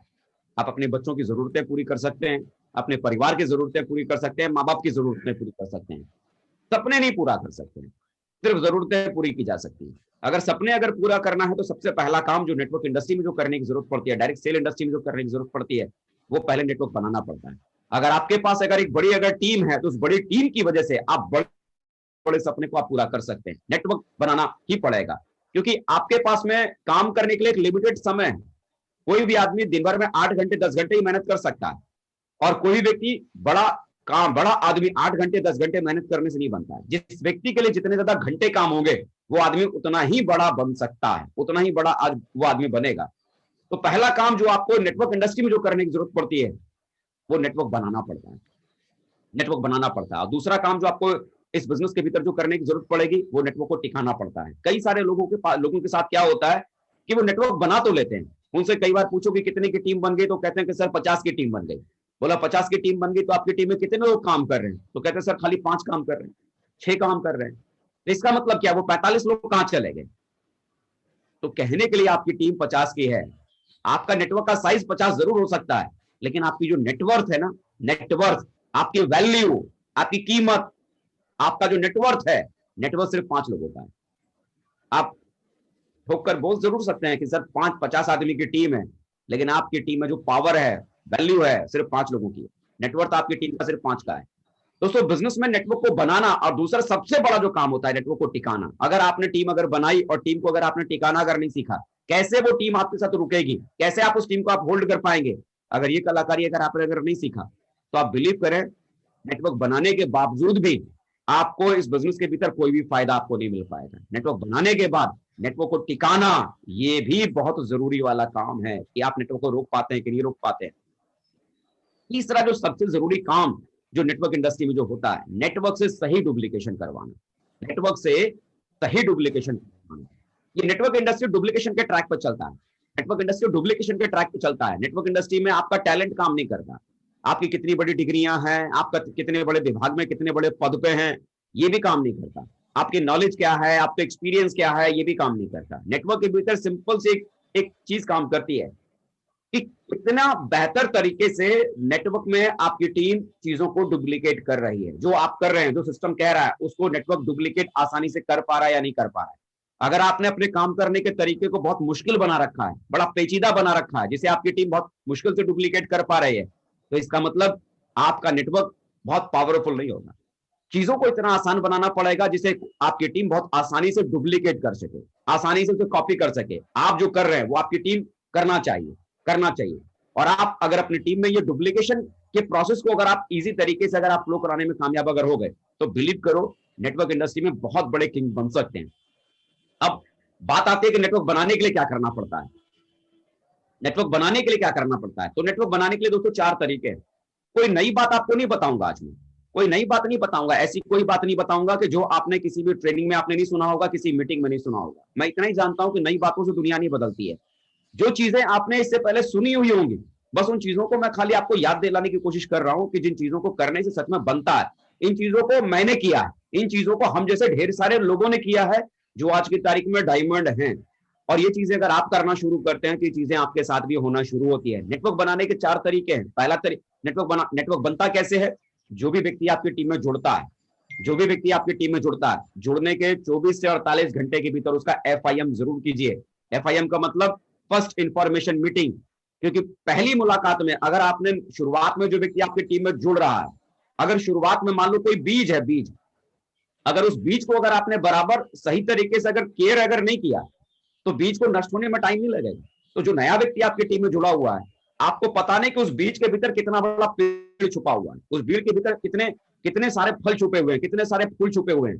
तो जो नया व्यक्ति आपकी टीम में जुड़ता है ना, उस नए व्यक्ति को केयर करना शुरुआत से बहुत जरूरी है। जैसे ही कोई नया व्यक्ति जुड़ता है, 24 घंटे के भीतर, 24 से 48 घंटे के भीतर उस व्यक्ति का फर्स्ट इंफॉर्मेशन मीटिंग, इस बिजनेस के इस बारे में बात करने के लिए उससे मुलाकात जरूर कीजिए। इस बिजनेस में उस व्यक्ति को क्या करना है उसके बारे में समझाइए, क्या नहीं करना है उस व्यक्ति को समझाइए। उस व्यक्ति के साथ बैठकर वही उसके घर में उस FIM मीटिंग में ही उसके साथ बैठकर 50 का, 100 का, 125 का, 200 आदमी का लिस्ट बनाइए। ये मत उसे बोलिए कि भाई साहब आप लिस्ट बना लेना, जिन लोगों को भी आप इस बिजनेस के बारे में बताना चाहते हैं। भाई आप एक काम करना, जिनको भी आप जानते पहचानते हैं उनका एक नाम का एक लिस्ट बनाना, रिश्तेदारों का, यार दोस्तों का। ये आप भी जानते हैं। जब आप लोगों से कहते हैं ना कि लिस्ट बना लेना, कोई भी नहीं बनाता है। लिस्ट बनाने के लिए मत बोलिए, उस FIM मीटिंग में बिजनेस के बारे में समझाइए, बिजनेस के बारे में उस FIM मीटिंग में क्या करना चाहिए उस व्यक्ति को, क्या आगे नहीं करना चाहिए, वो सारी डिटेल बताने के बाद उसी FIM मीटिंग में लिस्ट बनवाइए। चाहे भले उस FIM मीटिंग में 50 आदमी की लिस्ट बने, 50 आदमी की लिस्ट बनाने के बाद तुरंत उस लिस्ट के ऊपर काम करने की शुरुआत करना आपको बहुत जरूरी है। शोधा प्लान देने की शुरुआत करिए। लोगों से टाइम लीजिए, इन्विटेशन लीजिए, प्लान दिलवाइए। और ये प्लान देने के बाद आप भी जानते हैं कि एक व्यक्ति को प्लान देने के बाद कोई भी व्यक्ति पहली मुलाकात में जुड़ता नहीं है। पहली मुलाकात में कोई भी नहीं जुड़ता। जो अच्छे और काम करने वाले लोग जो होते हैं वो कम से कम 7-8 मुलाकात के बाद ही जुड़ते हैं, 7-8 मुलाकात के बाद ही जुड़ते हैं। तो एक बात तो समझिए, आप कितना अच्छा प्लान देते हैं, आपके प्लान की वजह से कोई भी नहीं जुड़ता, बल्कि प्लान देने के बाद कितनी ज्यादा बार आप लोगों से मुलाकात करते हैं, आपकी उस मुलाकात की वजह से लोग जुड़ते हैं, फॉलोअप की वजह से लोग जुड़ते हैं। अगर आपकी टीम में अगर आप प्लान दे रहे हैं और फॉलोअप अगर समय पर अगर नहीं कर पा रहे हैं, तो रिजल्ट आपके पास नहीं आएगा। आप अगर चाहते हैं कि आपके पास में रिजल्ट आए, तो प्लान देने के बाद जो आपकी मुलाकात जो उस व्यक्ति से होनी चाहिए 48 घंटे के भीतर, दूसरी अगली मुलाकात, फिर 48 घंटे के भीतर, फिर उससे अगली मुलाकात 48 घंटे के भीतर, फिर अगली मुलाकात 48 घंटे के भीतर। रिजल्ट जो क्रिएट होता है वो फॉलोअप से होता है, रिजल्ट प्लान से नहीं होता। हो सकता है कि किसी व्यक्ति का प्लान बहुत खराब हो, बहुत ज्यादा अच्छा प्लान ना दिया हो, लेकिन वो फॉलोअप करने में एक्सपर्ट हो, मतलब प्लान देने के बाद 10-12 बार लोगों से मुलाकात करने की ताकत रखता है, वो हिम्मत रखता है।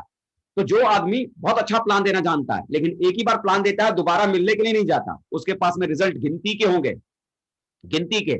लेकिन जिस आदमी का प्लान बहुत अच्छा नहीं है, एक एवरेज टाइप का प्लान दिखाता है, सो मतलब नॉर्मल एक प्लान दिखा लेता है, लेकिन वो 10 से 12 बार फॉलोअप करने की ताकत रखता है। बिलीव करें, जिस व्यक्ति का प्लान सही नहीं है ना, ठीक से प्लान जो दे नहीं पाता, लेकिन 10-12 बार लोगों से मुलाकात करना जानता है, करने की ताकत है, उस व्यक्ति के पास में रिजल्ट ज्यादा होगा। यहाँ प्लान देने से रिजल्ट नहीं आता, प्लान देने के बाद आप कितनी बार लोगों से मुलाकात करते हैं, आपके फॉलोअप की वजह से रिजल्ट आता है। नेटवर्क बनाने के लिए दोस्तों ये 4 चीजें हैं। जो नया व्यक्ति जुड़ता है उसका FIM कीजिए, लिस्ट बनाइए, प्लान दिखाइए, फॉलोअप कीजिए, यही टेक्निक है। इसके अलावा और कोई तरीका नहीं नेटवर्क बनाने का। अगर आप ये सोचते हैं कि आपके अपलाइन कोई जादू चलाएंगे, कोई मंत्र आपको सिखाएंगे और उस मंत्र को आप बोलेंगे और आपकी टीम बनकर तैयार हो जाएगी, तो मेरे यार कोई भी मंत्र नहीं है, कोई भी जादू नहीं है। यही तरीका है, यही तरीका है, यही तरीका है, यही तरीका है। इस तरीके को अगर आप आजमाएंगे तो आपकी भी टीम बनेगी, और इस तरीके को अगर आपकी टीम आजमाएगी तो आपकी टीम के साथ भी टीम बननी शुरू होगी। तो सबसे पहला काम क्या करना जरूरी है?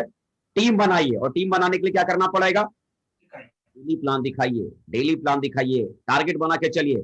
अगर आप पार्ट टाइम में बिजनेस कर रहे हैं, अपनी नौकरी को करते हुए, अपनी दुकान को चलाते हुए, तो गोल बना के चलिए कि डेली अपनी नौकरी को करते हुए, डेली अपने दुकान को चलाते हुए 2 प्लान तो मैं रोज करूंगा, 2 प्लान तो मैं रोज करूंगा। और अगर आप फुल टाइमर हैं, कई सारे लोग बोलते हैं कि सर हम फुल टाइमर हैं, और उनसे पूछो कि दिन भर में आपने कितने प्लान दिए, तो वो क्या बोलते हैं कि सर 1 प्लान हुआ, सर 2 प्लान हुआ। तो अल्टीमेटली 1 और 2 प्लान क्यों हो पाया? क्योंकि आपके पास में अगले दिन की प्लानिंग नहीं है कि जब आप सुबह उठेंगे तो आपको जाना कहां है। आपका एक रूटीन होना चाहिए डेली। एक सक्सेसफुल आदमी वो आदमी होता है जिसके पास में डेली अपना एक रूटीन होता है कि मुझे क्या करना है, नेक्स्ट डे जब मैं सुबह उठूंगा तो मुझे क्या करना है। आपको यह तय करना पड़ेगा कि आप अपनी लाइफ में क्या बनना चाहते हैं, सक्सेसफुल या अनसक्सेसफुल। अगर सक्सेसफुल अगर आप बनना चाहते हैं तो आपको अपना एक रूटीन बनाना पड़ेगा कि सुबह उठने के बाद आपको क्या करना है। 6 बजे कहां जाएंगे, 7 बजे कहां जाएंगे, 8 बजे कहां जाएंगे, 9 बजे कहां जाएंगे, 10 बजे कहां जाएंगे, रात के 12 बजे तक का आपके पास में शेड्यूल होना चाहिए। फुल टाइम जो काम कर रहा है ना व्यक्ति सेफ शॉप में, डेली कम से कम उस व्यक्ति को 5 प्लान जरूर करना चाहिए, कम से कम 5 प्लान। बाकी इसके अलावा कितने भी फॉलोअप करो, कितना भी एफआईएम करो, कितनी भी ग्रुप मीटिंग करो, वो एक अलग बात है, लेकिन डेली 5 प्लान आपको जरूर करना चाहिए। दोस्तों मैं आपको अगर मैं बताऊं कि जब मैंने बिजनेस मैंने शुरुआत किया था, दूसरी शुरुआत जब मैंने की थी आज से 9.5 साल पहले, समस्तीपुर बिहार से, मुझे आज भी याद है कि जब मैं उस शहर में जब मैं गया था काम करने के लिए, तो दोस्तों अपने लिए मैंने एक गोल तैयार किया था कि मैं डेली 5 आदमी को प्लान दूंगा, डेली 5 आदमी को प्लान दूंगा। और मैंने तय कर रखा था, सुबह मैं 6 बजे, सुबह मैं 5 बजे उठता था, 6 बजे मोटरसाइकिल निकालकर फील्ड में निकल जाता था, और मैं अकेला वहां रहता था, खुद ही खाना बनाता था और खुद ही खाता भी था। मेरा सुबह फील्ड से लौटने का कोई टाइम नहीं था। कभी मैं 10 बजे लौटता था, कभी 11 बजे, कभी 12 बजे, कभी 1 बजे, कभी 2 बजे, कभी 3 और कभी कभी 4 भी बजता था। मैं वापस लौटता था, खाना बनाता था और खाना खा के फिर दोबारा से मैं वापस फील्ड में चला जाता था। सुबह का खाना मुझे नहीं मालूम था कितने बजे खाऊंगा, 10 बजे, 11 बजे, 12 बजे, जितने बजे फील्ड से फ्री हुआ वापस लौटा, खाना खा के फिर वापस फील्ड में चला जाता था। लेकिन रात का खाना खाने के लिए दोस्तों मैंने अपने लिए एक कंडीशन तय कर रखी थी। रात का खाना मैं उसी दिन खाता था जिस दिन मेरे 5 प्लान पूरे होते थे। मैंने अपने आप से कमिटमेंट कर रखा था कि जिस दिन मैं 5 प्लान नहीं बताऊंगा उस रात को मैं खाना नहीं खाऊंगा।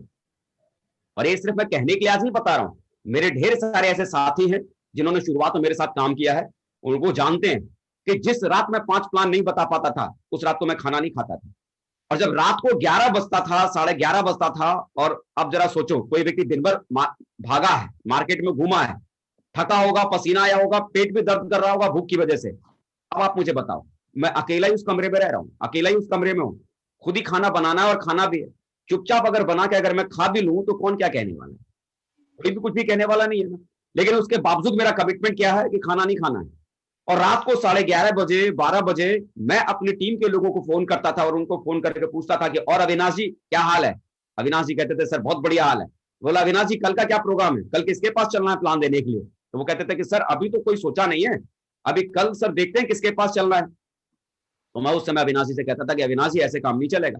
बोला अविनाश जी कुछ भी हो, कल मुझे आपका एक व्यक्ति का प्लान देना है, ऐसे अगर हम काम करेंगे तो कैसे काम चलेगा? अविनाश जी हर हाल में इस सप्ताह में आपका 1,000 रुपए का चेक निकलवाना है, कुछ भी करके 1,000 का चेक बनाना है। और अविनाश जी मुझको पता नहीं, कल मुझे आपका एक व्यक्ति का प्लान देना है, आप मुझे बताओ कल किसके पास आप मुझे लेके जाओगे? और ऐसा रात को सोने से पहले 10 से 12 लोगों को मैं फोन करता था और ऐसी बातें मैं उनसे करता था। अगर किसी व्यक्ति ने अगर मुझे फोन करके जवाब नहीं दिया तो फिर से मैं 10 मिनट बाद उनको फोन करता था कि हाँ अविनाश जी बताया नहीं कल कहां लेकर चल रहे हो? अरे सर मैं तो भूल गया था, वो स्टेशन पर ट्रेन पास कर रही थी तो उनको लाइन दे रहा था, सिग्नल दे रहा था, अब ये भी मैं फोन करता हूं सर। अब मुझे बताओ मेरा फोन दोबारा कटा तो सामने वाला व्यक्ति क्या करेगा? किसी ना किसी को फोन करेगा, किसी ना किसी से बात करेगा, समय सेट करेगा। अब आप मुझे बताओ सोने से पहले अगर मैं 10 से 12 लोगों को फोन कर रहा हूं और उनसे मैं बोल रहा हूं कि कल मुझे आपका प्लान देना है, कल मुझे आपका प्लान देना है, अब 10 से 12 लोगों को अगर मैं फोन करूंगा तो क्या लगता है अगले दिन के लिए मुझे 5 से 6 लोगों को प्लान देने के लिए मुझे टाइम मिल जाएगा कि नहीं मिल जाएगा? और डेफिनेटली मुझे नेक्स्ट डे 5 से 6 लोगों का प्लान देने के लिए मुझे मिल जाता था। अब आप मुझे ईमानदारी से बताओ, क्या मुझे अविनाश जी के 1,000 रुपए के चेक की चिंता थी क्या? सच कहो ना, नहीं, मुझे अविनाश जी के 1,000 रुपए के चेक की चिंता नहीं थी। मुझे चिंता सिर्फ इस बात की थी कि आज मैं भूखा सोया हूं, कल मुझे भूखा किसी भी कीमत पर नहीं सोना है। सिर्फ कल के खाने का इंतजाम कर रहा था, 5 से 6 लोगों का प्लान मुझे देना है, सिर्फ कल के खाने का इंतजाम कर रहा था। जब मैं लोगों को प्लान देने के लिए जाता था तो इस बात की परवाह नहीं करता था कि लोग मुझ पर हंसेंगे, मजाक उड़ाएंगे या मुझे हाँ बोलेंगे या ना बोलेंगे, मुझे मतलब नहीं था। मुझे मतलब सिर्फ किस बात से था, मुझे प्लान देना है और प्लान देने के बाद लगातार मैं लोगों का फॉलोअप करता था। अब जरा मुझे सोच के बताओ, अगर कोई भी व्यक्ति डेली अगर 5 प्लान अगर बता रहा है, कोई फुल टाइमर अगर काम कर रहा है और डेली 5 आदमी को प्लान बता रहा है, तो महीने में कितने दिन हो गए? 30 दिन। 30 दिन अगर 5 आदमी का रोज प्लान, तो महीने में 150 प्लान। अब 150 प्लान अगर कोई आदमी अगर करता है और 150 प्लान करने के बाद लगातार उनका अगर कोई व्यक्ति फॉलोअप अगर बराबर टाइम से अगर करे, तो क्या लगता है मेरे यार, 150 आदमी का प्लान देने के बाद लगातार फॉलोअप करो, तो क्या लगता है 15-20 लोग भी उसमें से नहीं जुड़ेंगे क्या? जी सर, डेफिनेटली जुड़ते हैं। और मेरे साथ जुड़ते, तो बिलीव कीजिए, जिस दिन से मेरा पहला चेक बना है उस दिन से लेकर आज तक की मेरी लाइफ में ऐसा कोई सप्ताह नहीं गुजरा है जिस सप्ताह मेरा चेक नहीं बना। वजह, फील्ड में कोई काम करे ना करे, मैं फील्ड में काम करने के लिए तैयार हूं। आपके ऊपर डिपेंड करता है कि आप अपनी टीम को क्या सिखाते हैं। अगर आप अपनी टीम को सिखाते हैं कि सुबह से लेकर रात तक काम करना चाहिए, तो लोगों को सिखाने से पहले आपको सुबह से लेकर रात तक फील्ड में रहना पड़ेगा। अगर आप चाहते हैं कि आपकी टीम डेली 5 प्लान फील्ड में रहकर करे, आपको करना पड़ेगा। मैं अपने पास में शुरुआत में एक पॉकेट डायरी रखता था। सुबह 6 बजे कहां जाना है, मेरा टाइम सेट। 7 बजे कहां जाना है, मेरा टाइम सेट। 8 बजे कहां जाना है, मेरा टाइम सेट। 9 बजे कहां जाना है, मेरा टाइम सेट। मेरा पूरा टाइम शेड्यूल मेरे एक पॉकेट डायरी में रहता था और बराबर उस पॉकेट डायरी से लेकर सुबह से लेकर रात के 12 बजे तक अपने अपॉइंटमेंट को मैं फिक्स करके रखता था। अगर सेम डे मेरी टीम से अगर किसी व्यक्ति ने अगर समय मांगा कि सर प्लान देना है या फॉलोअप करना है, मेरे पास समय नहीं होता था। मेरे यार, मैं ज्यादा नहीं कहता, कम से कम 1 दिन का रूटीन बनाकर तो काम करने की शुरुआत करो। क्योंकि सक्सेसफुल लीडर वही होता है जिसके पास अपना रूटीन होता है, काम करने का एक पर्टिकुलर एक रूटीन होता है। अगर आपके पास आपका रूटीन नहीं है, तो चाहे कितनी भी मेहनत कर लो, आपके पास कभी कभी रिजल्ट आएगा और कभी रिजल्ट नहीं आएगा। आपका कभी चेक बनेगा, कभी नहीं बनेगा। लेकिन प्रॉपर एक रूटीन के साथ अगर आप काम कर रहे हैं, तो आपका हर वीक चेक बनेगा और हर वीक बढ़ते हुए क्रम में आपका चेक बनेगा। हर वीक बढ़ते हुए क्रम में आपका चेक बनेगा। तो नेटवर्क बनाने के लिए क्या करना पड़ेगा? ये 4 चीजें हैं। ये 4 चीजें जो आपने हर फ्राइडे की ट्रेनिंग में आपने सुना है, हर मीटिंग में सुना है, हर ग्रुप मीटिंग में सुना है, आपके अप्लाई ने भी बताया है, मैं भी वही बता रहा हूं। यही तरीका है टीम बनाने का, यही तरीका है टीम बनाने का, यही तरीका है टीम बनाने का, और यही तरीका है टीम बनाने का। इसके अलावा कोई दूसरा तरीका है ही नहीं। आपको FIM करना पड़ेगा, लिस्ट बनाना सीखना पड़ेगा, फॉलोअप प्लान देना पड़ेगा, फॉलोअप करना पड़ेगा, ये आपको आजमाने पड़ेंगे। और नेटवर्क को टिकाना, नेटवर्क को रोकना भी बहुत जरूरी है। मान लीजिए आप नेटवर्क बनाते चले गए, लेकिन अगर आप उस नेटवर्क को अगर आप रोकने में कामयाब नहीं हो पाए, अगर आप उस नेटवर्क को संभालने में कामयाब नहीं हो पाए, तो नेटवर्क बनाने से भी आपको कोई फायदा मिलने वाला नहीं है। टीम बनाने के साथ साथ वो टीम आपके पास में रुकेगी कैसे, वो टीम आपको फॉलो करेगी कैसे, वो टीम काम करेगी कैसे, उसके ऊपर भी आपको काम करना पड़ेगा। देखिए, आपकी टीम में जो लोग जुड़ रहे हैं ना, आप उनसे डंडे के जोर पे काम नहीं करवा सकते। आप उनको ये नहीं कह सकते कि देखो भाई, अगर आपने दिन भर में अगर आपने 5 प्लान अगर नहीं दिया ना, तो देखो आपको हम नौकरी से निकलवा देंगे, आपकी हम तनख्वाह कम करवा देंगे, आपको हम यहां से आपको इस कंपनी से हम एकदम आपकी आईडी बंद करवा देंगे। ऐसा आप नहीं कह सकते। नौकरी में एक आदमी बॉस के डर की वजह से काम करता है, बॉस का डर आदमी से काम करवाता है। और कोई भी कारोबारी आदमी अपने व्यापार में लॉस की वजह से काम करता है कि उसका लॉस ना हो जाए, इस वजह से उस दुकान पे बैठता है। इस बिजनेस के भीतर कोई भी आदमी को अगर आप चाहते हैं कि वो आपकी बात को फॉलो करे, तो आप उसे डंडे के जोर पे काम नहीं करवा सकते, आप उसे धमका नहीं सकते, आप उसे डरा नहीं सकते। जब तक किसी का मन भीतर से नहीं करेगा कि मुझे सेफ शॉप बिजनेस करना चाहिए, उसका मन भीतर से नहीं करेगा, तब तक वो सुबह 6 बजे किसी का प्लान देने नहीं जाएगा, रात को 11:30 बजे किसी का फॉलोअप नहीं करेगा। 11:30 बजे फॉलोअप वही करेगा जिसका भीतर से जिसकी इच्छा शक्ति है कि मुझे डायमंड बनना है, मुझे लाइफ में कुछ करना है। सुबह 6 बजे प्लान देने के लिए वही निकलेगा जिसके भीतर के इंटेंशन पावर बहुत ताकतवर है, जो भीतर से जिसके दिमाग में है कि मुझे डायमंड बनना है।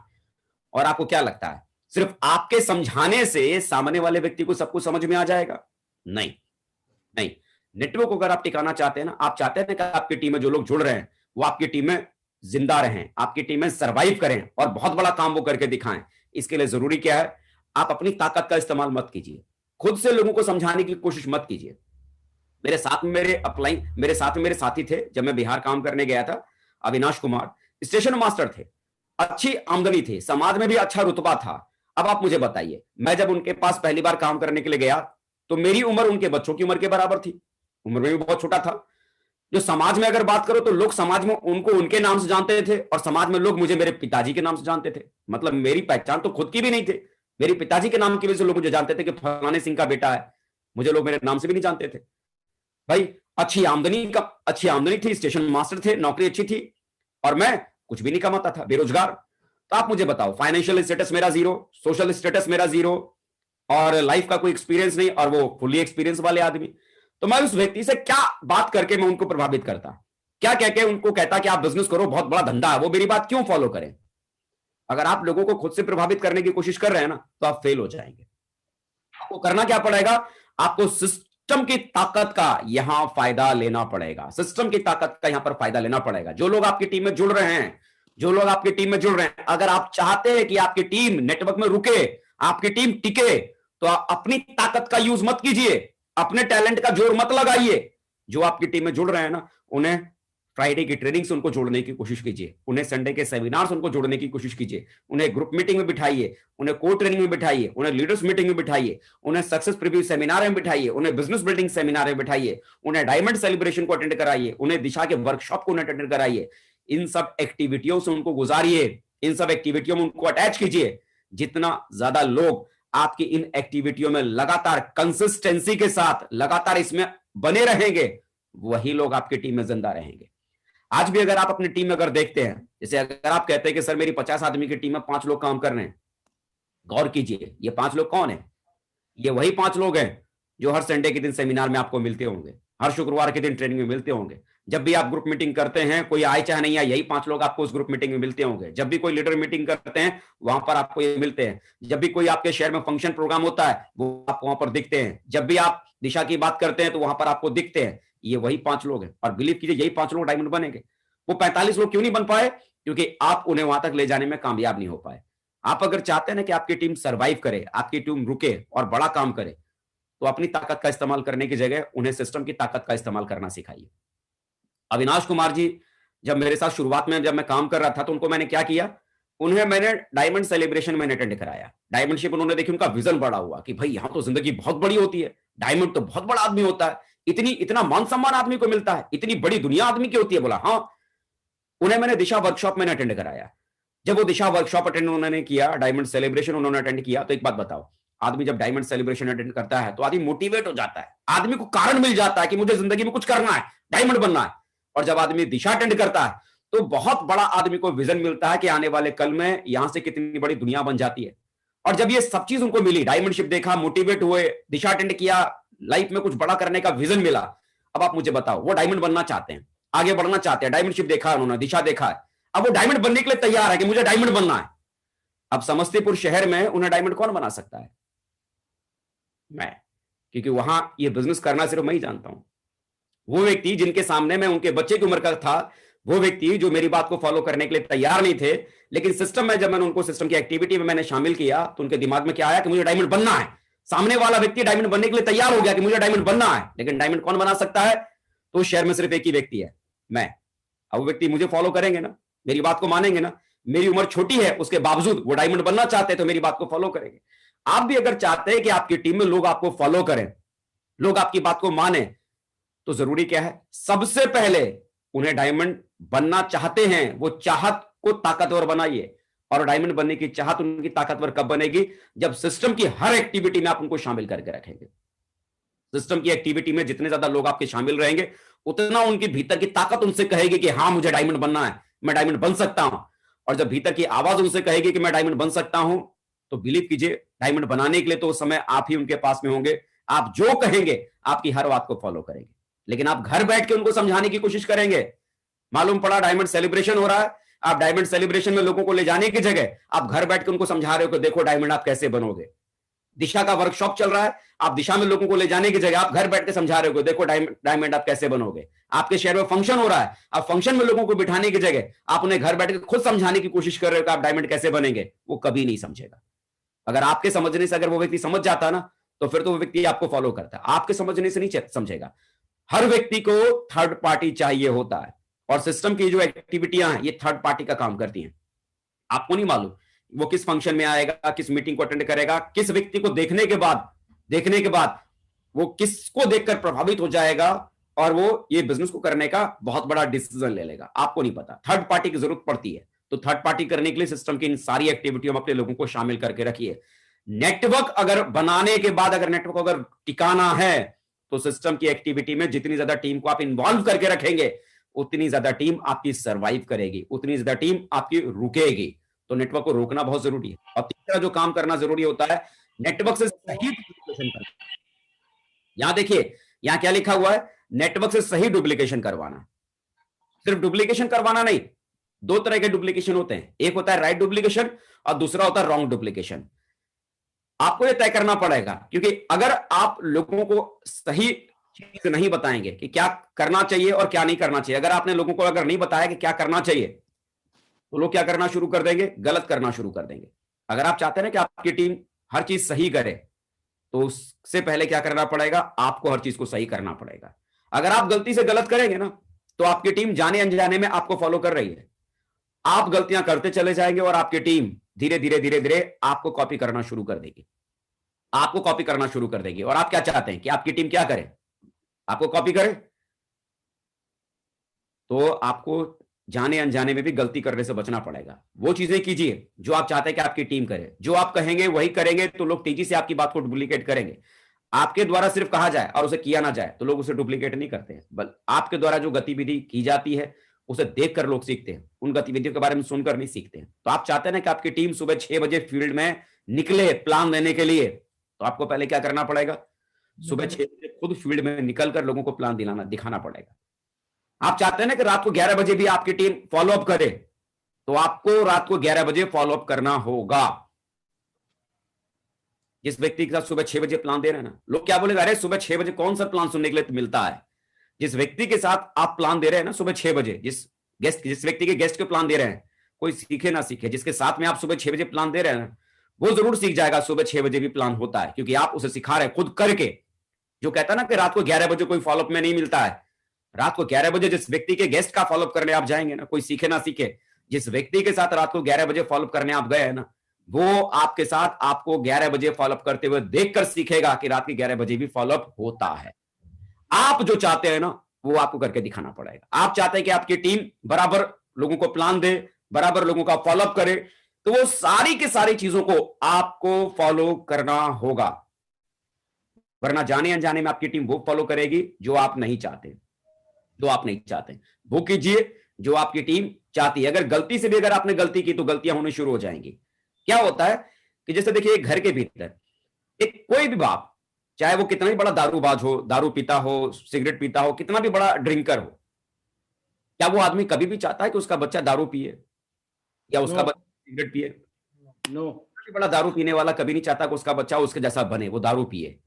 लेकिन क्या होता है कि मान लो कोई व्यक्ति अगर अपने घर में बैठ के डेली पैक बनाता है, डेली पीता है, सिगरेट लगाता है, वो नहीं चाहता कि उसके बच्चे शराब पिए, वो नहीं चाहता कि उसके बच्चे सिगरेट पिए, वो नहीं चाहता कि उसके बच्चे गाली दे, लेकिन उसका स्वभाव है, बातों में गालियां निकलती हैं। तो धीरे धीरे क्या होगा कि बच्चा उसी घर में रहते रहते शराब पीना शुरू कर देगा, सिगरेट पीना शुरू कर देगा, उसकी बोली भाषा में गाली शामिल हो जाएगा, और एक समय ऐसा आएगा कि अपने पिताजी को भी क्रॉस कर सकता है। देखो, वो बाप नहीं चाहता था कि उसका बच्चा शराब पिए, वो बाप नहीं चाहता था कि उसका बच्चा सिगरेट पिए, वो बाप नहीं चाहता था कि उसका बच्चा गाली गलौज या असभ्य तरीके से लोगों से बात करे। लेकिन वो आदमी वो काम कर रहा था जो चाहता था उसका बच्चा ना करे। तो लोग, आप जो सिखाना चाहते हैं ना कि बेटा शराब मत पियो, बेटा शराब मत पियो, बेस्ट तरीका क्या है, आप शराब मत पियो। आप सिखाना चाहते हो ना कि बेटा सिगरेट मत पियो, सिगरेट मत पियो, सिखाने का एक तरीका है, कहने की जगह आप सिगरेट मत पियो। आप सिखाना चाहते हो ना कि बेटा गाली गलौज के साथ लोगों से बात नहीं करते हैं, सभ्यता से लोगों से बात करनी चाहिए, आप लोगों से सभ्यता से बात करना शुरू कर दीजिए। ये चीज है।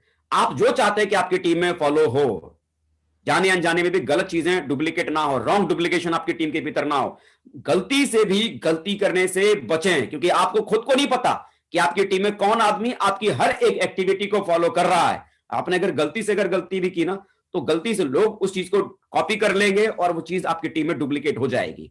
तो आप क्या चाहते हैं कि आपकी टीम में गलत चीजें डुप्लीकेट हो या सही चीजें डुप्लीकेट हो? सही चीज। जाहिर सी बात है, सही चीज आप चाहेंगे डुप्लीकेट हो, तो आप वो कीजिए जो सिस्टम में एथिकल है, सही है, और सही चीजों को डुप्लीकेट करे। क्योंकि हमेशा डाउनलाइन अपने अपलाइन की कॉपी करता है, हमेशा। अगर आप अपने अपलाइन का फोन नहीं उठाएंगे, तो आपके डाउनलाइन भी आपका फोन नहीं उठाएगी।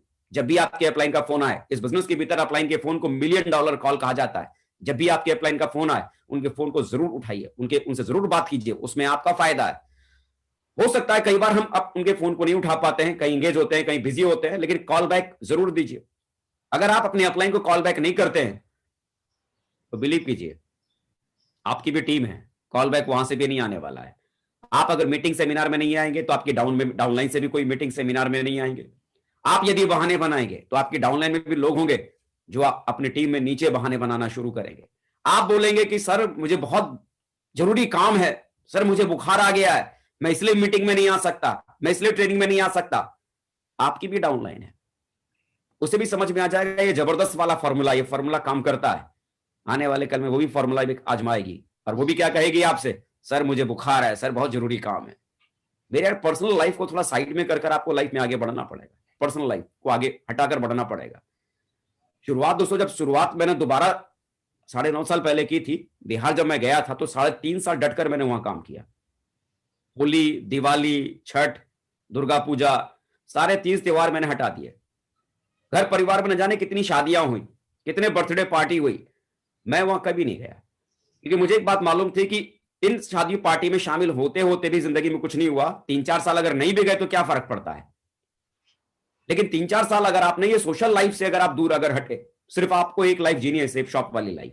अगर सेफ शॉप लाइफ को अगर आपने जिया ना, 3.5 साल सोशल लाइफ को दूर कर दो अपनी लाइफ से, 3-4 साल अगर आपने अपनी लाइफ से सोशल लाइफ अगर दूर अगर कर ली और सिर्फ सेफ शॉप वाली लाइफ अगर आपने जिया, तो बिलीव करो आने वाले कल में उसी समाज में, जिस समाज में आपने अपनी सोशल वाली लाइफ को जिया नहीं है, उस समाज में लोग आपको सल्यूट करेंगे, अदब से आपसे बात करेंगे, झुक कर लोग आपको सलाम करेंगे। बस 3 से 4 साल सोशल लाइफ को छोड़कर सिर्फ सेफ शॉप की लाइफ को दोस्तों जीना शुरू कर दो, बहाने नहीं। क्योंकि बहाने अगर आपने बनाना शुरू कर दिए तो आपकी टीम में बहाने बनाने वाले एक से बढ़कर एक खलीफा हैं। कई बार हमको क्या लगता है कि हम अपने अपलाइन को कोई बहाना बना देते हैं और हमको लगता है कि हमने अपने अपलाइन को बेवकूफ बना दिया, हमने अपने अपलाइन को उल्लू बना दिया। रियलिटी में क्या होता है कि अपलाइन को हम बेवकूफ नहीं बनाते हैं, उल्लू नहीं बनाते हैं, अपलाइन हमसे ज्यादा समझदार है। भाई आप अपने अपलाइन को उल्लू नहीं बनाते हैं, बल्कि आप अपनी लाइफ से खिलवाड़ कर रहे हैं। अपलाइन सब समझती है कि आप जब जब उन्हें बहाना बना के देते हैं, जब जब उन्हें बेवकूफ बनाने की कोशिश करते हैं, अपलाइन आपकी हर छोटी बड़ी बात को समझ जाती है। अपलाइन की लाइफ से नहीं खेल रहे हैं, आप अपनी लाइफ से खेल रहे हैं। अपनी लाइफ को लेकर सिंसियर रहिए। ये नेटवर्क इंडस्ट्री है, यहां पर हर चीज कॉपी होती है, हर चीज जैसा आप करेंगे वैसा आपको मिलेगा। ये कॉपी कैट मार्केटिंग है। तो डुप्लीकेशन ये बहुत बड़ा औजार है। जितना अच्छी चीजों को आप करेंगे, आपकी टीम में उतना ही अच्छी चीजें फॉलो होंगी। जितना कमिटमेंट को आप फॉलो करेंगे, उतना ही कमिटमेंट आपकी टीम में फॉलो होगा। आप कंपनी के टारगेट को क्वालिफाई करेंगे, आपकी टीम में लोग टारगेट क्वालिफाई करेंगे। आप लगातार आप प्रोग्रेस कर रहे हैं, लगातार आप प्रोग्रेस करेंगे। हर 3 महीने में आप अपनी रिकॉग्निशन लेवल को चेंज कर रहे हैं, हर 4 महीने में अपनी रिकॉग्निशन लेवल को चेंज कर रहे हैं। आपको देखकर आपकी टीम में इस बात का भी डुप्लीकेशन होगा। हर 3 महीने में, हर 4 महीने में लोग अपनी रिकॉग्निशन को चेंज करेंगे, लोग चेंज करेंगे। और आप अगर अपनी रिकॉग्निशन को अगर आप एक सर्टेन टाइम पर अगर नहीं बदल पा रहे हैं, देखो कोई भी लीडर, कोई भी व्यक्ति अपनी टीम में अपने अपलाइन को तभी तक फॉलो करता है जब लगातार उसका upline time to time progress कर रहा है। अगर आप प्रोग्रेस अगर फास्ट अगर नहीं कर रहे हैं तो धीरे धीरे लोग आपको भी फॉलो करना कम कर देंगे। आप चाहते हैं ना कि आपकी टीम आपको फॉलो करती रहे, तो उसके लिए जरूरी क्या है? आपको अपनी प्रोग्रेस बहुत फास्ट रखनी पड़ेगी। आपको अपनी प्रोग्रेस फास्ट रखनी पड़ेगी। 3 से 4 महीने में आपको अपनी रिकॉग्निशन लेवल बदलना पड़ेगा, चाहे भले आपको पैसे की जरूरत हो चाहे नहीं हो। लेकिन अगर आप चाहते हैं कि आपका प्रभाव आपकी टीम पे बना रहे, तो आपका recognition level time to time change होना बहुत जरूरी है, बहुत जरूरी है। ये दोस्तों बेसिक चीजें हैं। मैंने कोई बहुत बड़ी बड़ी बातें मैंने आपको नहीं बताई, मैंने बहुत बेसिक चीजें मैंने आपको बताई कि बेसिक ये चीजें हैं जिसको फॉलो करके कोई भी आदमी इजीली आगे बढ़ सकता है। पहला काम टीम बनाना, दूसरा काम टीम को टिकाना, और तीसरा काम नेटवर्क से सही डुप्लीकेशन करवाना। ये 3 चीजें, ये 3 चीजें मुझे मेरी ग्रेट अपलाइन ने मुझे सिखाई थी, सिस्टम ने मुझे बताया था, और इन्हीं 3 चीजों को मैंने फॉलो भी किया। नेटवर्क बनाया, नेटवर्क को टिकाया, और नेटवर्क को टिकाने के साथ जो मैं चाहता था कि मेरी टीम करे, उसे करने से पहले मैंने उसे खुद करना शुरू किया। मैं चाहता था कि मेरी टीम ट्रेनिंग में रहे, सबसे पहले मैंने रहना शुरू किया। मैं चाहता था कि मेरी टीम हर फंक्शन में रहे, मैं रहता था। मैं चाहता था कि मेरी टीम अर्ली मॉर्निंग सुबह जल्दी जागे, मैं उठता था। मैं चाहता था कि मेरी टीम बहुत मेहनत करे, मैं बहुत मेहनत करने के लिए तैयार था। तो टीम को कुछ भी कहने से बेहतर है करना शुरू कर दीजिए। वही मैंने करना शुरू किया। इन्हीं चीजों को करने की वजह से आज ये सक्सेस मेरी लाइफ में मुझ तक आई है। ये सक्सेस मुझ तक मेरी लाइफ में आई है। ये कुछ ऐसे लोग हैं दोस्तों जिनकी वजह से मेरी दुनिया बहुत बड़ी बनी है। ये कुछ ऐसे लोग हैं जिनकी वजह से ये दुनिया मेरी बहुत बड़ी बनी है। माननीय श्री राजीव चतुर्वेदी सर, माननीय श्री संजय जैन सर, माननीय श्री ओम प्रकाश सर और माननीय श्री नरसिंह ग्रेवाल सर, हमारे ग्रेट महागुरु जी। मतलब ये वो हस्तियां है ना जिन हस्तियों को मैंने सिर्फ स्टेज पे देखा है, सिर्फ मंच पे देखा है, कभी पर्सनली कभी बैठा नहीं, लेकिन मंच पे बैठे बैठे इन्हें भगवान की तरह मैंने इनको पूजा है।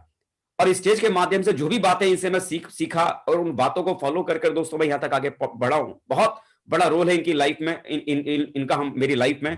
आज हमारे ग्रेट महागुरु जी श्री नरसिंह ग्रेवाल सर, मतलब इनके व्यक्तित्व की बातें मैं क्या कहूं। मतलब सर का व्यक्तित्व इतना बड़ा है, आप खुद भी जानते हैं कि सर के प्रभाव में आने के बाद मतलब ऐसा हो ही नहीं सकता कि आदमी की दुनिया ना बदले। और सर से मुलाकात करने के बाद कोई व्यक्ति प्रभावित ना हो, ऐसा हो ही नहीं सकता। बहुत सारी leaders meeting, red club meeting, diamond meeting और बहुत सारी मीटिंग सर के माध्यम से शुरुआत से मैंने अटेंड की है। और शुरुआत से मैंने देखा है कि सर की बातों में वो जादू है, मतलब सर की बातों में वो बात है। और सर को मैंने बहुत फॉलो किया है, सर को मैंने बहुत फॉलो किया है। और आज सर की उस लीडरशिप की क्वालिटी का आज मैं कायल हूं, जो सर ने एक छत के नीचे इतने सारे डायमंड को एक मंच पे खड़ा करके रखा हुआ है, ये यूनिटी में बांध के रखा है। ये बहुत बड़ी ताकत जो सर ने हमें सिखाई है, बताई है। मैं बड़ा एहसानमंद हूं कि आज जो सर की इतनी बड़ी बड़ी बातें जो मिली हैं मंच के माध्यम से हम लोगों ने सीखा है, उनकी बातों को मान मानकर आज हम लोगों ने अपनी दुनिया इतनी बड़ी बनाई है जिस दुनिया के बारे में सोच नहीं सकते थे। मेरे ग्रेट अपलाइन माननीय श्री माधव सर, माननीय श्री विजयपाल सर, सर के साथ बहुत सारी मीटिंग के साथ बैठा, सुनने का मौका मिला, सर से बहुत कुछ सीखा। और आज की तारीख में सर हमें गाइड भी कर रहे हैं, लगातार उनकी गाइडलाइन में हम लोग आगे बढ़ भी रहे हैं। Shri Shiv Kumar Sharma sir, Shri Satyaprakash sir, Shri Radheshyam Kushwaha sir, Shri Ajay Rajput sir. शुरुआती दौर में जब हम लोगों ने शुरुआत किया था तो बहुत सर ने हम लोगों की मदद की, बड़ा हमें सपोर्ट दिया। राकेश प्रसाद सर, आज ये मेरे भाई हैं, मेरे दोस्त हैं, मेरे अपलाइन हैं, मेरे साथी हैं। एक दोस्त की तरह, एक भाई की तरह इन्होंने शुरुआत से साथ दिया। तो आज ये सक्सेस जो मेरे पास में, ये सक्सेस अकेले मेरी मेहनत की नहीं है, बल्कि सक्सेस आज मेरे ग्रेट मेंटर्स की है। आज इन ग्रेट मेंटर्स ने मुझे सिखाया, मुझे बताया, इनकी उंगली पकड़कर मैं चला, जिसकी वजह से मैं यहां तक पहुंच पाया। तो ये लोग हैं जिनकी वजह से मुझे बहुत बड़े सपने देखने का मौका मुझे मिला, वरना शायद एक मजदूर का बच्चा कभी जिंदगी में इतने बड़े ख्वाब नहीं देख सकता था। अगर इतने बड़े ख्वाब देखने के लायक अगर बना तो ये ख्वाब दिखाने वाले ये सब महान हस्तियां थी जिन्होंने मुझे इतने बड़े ख्वाब देखना सिखाया। दोस्तों, इस मीटिंग में जाते जाते एक चीज मैं जरूर कहना चाहूंगा। आज मेरी दुनिया जहां बदली है, आज मैं जहां तक पहुंच पाया हूं, और मैं अगर अपनी लाइफ को बदलने का अगर सबसे बड़ा क्रेडिट अगर अपनी लाइफ में अगर मैं किसी को अगर देना अगर चाहता हूं तो वो शख्सियत कोई और नहीं बल्कि मेरी ग्रेट अपलाइन, मेरे ग्रेट मेंटर माननीय श्री सत्येंद्र प्रसाद सर हैं। आज वो मेरे गुरु हैं, मेरे कोच हैं, मेरे अपलाइन हैं। ये वो व्यक्ति हैं जिन्होंने मुझे इस बिजनेस के बारे में, सेफ शॉप बिजनेस के बारे में बताया था। आज ये वो व्यक्ति हैं जिन्होंने मुझे सेफ शॉप के प्लान को कैसे दिया जाता है, किसी को कैसे समझाते हैं, वो समझाना मुझे सिखाया था, फॉलोअप करना मुझे सिखाया था, FIM करना सिखाया था। वो हर सेफ शॉप की बेसिक से बेसिक चीजें इन्होंने शुरुआत में मुझे सिखाई थी। और आज इनकी गाइडलाइन में लगातार काम करते करते आज यहां तक मैं पहुंच पाया हूं।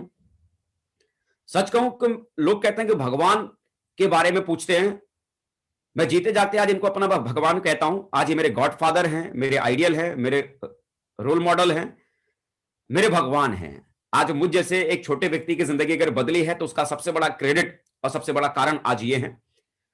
एक लाइन में अगर एक बात अगर मैं कहना चाहता हूं कि मेरे भाई, अब तक अगर आपने इस बिजनेस के भीतर चाहे कितना भी टाइम आपने लगाया है ना, आप 6 महीने से इस बिजनेस को कर रहे हैं, साल भर से कर रहे हैं, 2 साल से कर रहे हैं, 3 साल से कर रहे हैं, 4 साल से कर रहे हैं, मैं नहीं जानता कि आप में से कितने सालों से आप लोग ये बिजनेस आप कर रहे हैं। मैं इतना जरूर जानता हूं, इस बिजनेस के भीतर अगर आपको बहुत आगे अगर जाना है ना, बहुत आगे अगर जाना है, बहुत आगे जाना है, तो एक बात आप समझिए, ये बिजनेस आपके टैलेंट से नहीं चलेगा, ये बिजनेस आपके नॉलेज से नहीं चलेगा। Safe shop business, direct selling की दुनिया सिर्फ और सिर्फ अपलाइन का गेम है। नेटवर्क इंडस्ट्री सिर्फ और सिर्फ अपलाइन का गेम है। यहां आप अपने तरीके से कितना भी आप जोर लगा लो, अपने तरीके से आप चाहे कितनी भी कोशिश कर लो, होने वाला कुछ भी नहीं है। यहां जो रिजल्ट आपके पास में जो आएगा वो आपके अपलाइन की वजह से ही आएगा। तो सबसे बड़ा काम जो आज की तारीख में अगर आप चाहते हैं ना कि आपका काम बहुत आसान हो जाए, बहुत आसानी से आप प्रोग्रेस करें, बहुत आसानी से आप आगे बढ़ें, उसके लिए अगर मैं जाते जाते अगर मैं एक कोई बहुत बड़ी अगर मैं टिप अगर मैं देना अगर आपको अगर मैं चाहूं ना, तो एक टिप मैं जरूर दे सकता हूं कि सबसे पहला काम एक काम करना।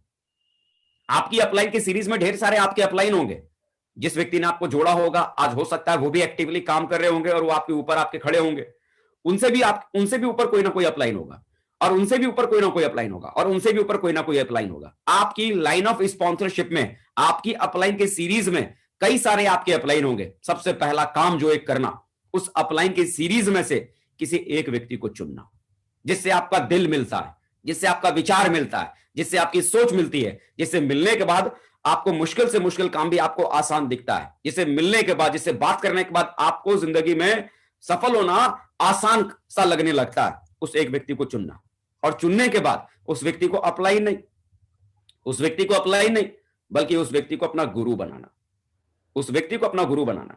उसे चुनने से पहले चाहे कितना भी आपको टाइम लेना हो, लेना, 1 दिन लगाना है, 2 दिन लगाना है, हफ्ता भर, महीना, 2 महीना, 6 महीना, साल भर, जितना टाइम आपको उस व्यक्ति को चुनने में लगाने का आपको लगता है, मन करता है, सेलेक्ट करने में टाइम लगाओ, महीना, 2 महीना, 3 महीना, 4 महीना, जितना टाइम आप ले सकते हो लो। लेकिन एक बार चुनने के बाद है ना, एक बार जिस अपलाइन को आपने अपना गुरु बनाया, गुरु बनाने के बाद कोई किंतु, परंतु, लेकिन, बट, इफ, वाई, काय को, ये सब उठा के कचरे के डब्बे में फेंक देना। उसके बाद जो आपका वो गुरु आपसे कहता है उसे फॉलो करना, उसे फॉलो करना, उसे फॉलो करना, उसे फॉलो करना। बिलीव कीजिए, बिलीव कीजिए, बिलीव कीजिए, सेफ शॉप बिजनेस के भीतर क्राउन बनने का, क्राउन एम्बेसडर बनने का यही सबसे बड़ा मंत्र है, सबसे बड़ा मंत्र है। किसी एक व्यक्ति को चुनकर आंख बंद करके सिर्फ उनको फॉलो कीजिए, आंख बंद करके उनको फॉलो कीजिए, कोई किंतु परंतु इफ बट नहीं। क्योंकि आंख बंद करके अगर आपने उन्हें फॉलो करना शुरू कर दिया तो बिलीव करो, वही एक अपलाइन, वही एक अपलाइन आपको क्राउन एम्बेसडर तक आपको ले जा सकते हैं, यूनिवर्सल क्राउन एम्बेसडर तक आपको ले जा सकते हैं। बदलने की जरूरत नहीं है, उन्हें सिर्फ फॉलो कीजिए, आंख बंद करके उनको फॉलो कीजिए। सक्सेस का ये सबसे बड़ा मंत्र है, सबसे बड़ा मंत्र। मैंने दोस्तों यही किया, यही किया, क्योंकि जब तक मैं समझदार बनता रहा, जब तक मैं समझदार बनता रहा 3.5 साल में सिल्वर, लेकिन समझदारी छोड़ने के बाद, जब तक समझदारी छोड़ने के बाद सिर्फ अपलाइन का हनुमान बन गया। अपलाइन ने जो बोला सिर्फ कर दिया, अपलाइन ने जो बोला सिर्फ कर दिया। क्यों करना है, इसे करने से क्या होगा, वो मेरा हेडेक नहीं, वो मेरे अपलाइन का हेडेक। आज मैं क्राउन एम्बेसडर बनने वाला हूं, आज भी अपना दिमाग नहीं लगाता, आज भी नहीं सोचता कि मुझे काम कैसे करना चाहिए। कुछ भी करने से पहले अपने अपलाइन को जरूर फोन करता हूं, उनसे बात करता हूं, और वो जब डिसीजन देते हैं तो आज मैं उनको फॉलो करता हूं। मैं सिंपल सी बात जानता हूं कि किसी व्यक्ति से पूछ लेने से अगर जिंदगी की परेशानी अगर कम हो जाती है तो जिंदगी में खामा-खामा इतनी परेशानियां पाल कर रखने से क्या फायदा। परेशानियां पालने का काम अपने अपलाइन को दे दो, और आपका अपलाइन जो कहता है खाली उसको खाली फॉलो करते चले जाओ। बिलीव करो, ये छोटी सी बात बहुत देखने में है, लेकिन सच कहूं ना, यही बात को समझने में किसी व्यक्ति को 6 महीना लग जाता है, किसी को साल भर लग जाता है, किसी को 1.5 साल लग जाता है, किसी को 2 साल लग जाता है, कि किसी एक अपलाइन को चुनकर उनकी बात को मानकर आप बहुत दूर जा सकते हैं, बहुत दूर जा सकते हैं।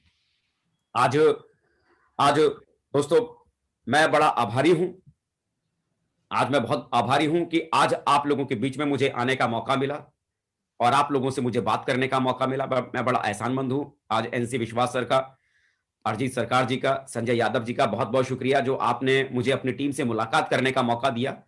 आज आपके इतने दमदार साथियों से मिलने का मुझे मौका मिला। मैं आप सबका बहुत बहुत शुक्रिया अदा करना चाहूंगा, और सबसे ज्यादा मैं थैंक यू मैं कहना चाहूंगा हम सभी के, हमारे ग्रेट गुरु, हमारे महागुरु, मतलब वर्ड नहीं है मुझे उनके बारे में कुछ भी कहने के लिए।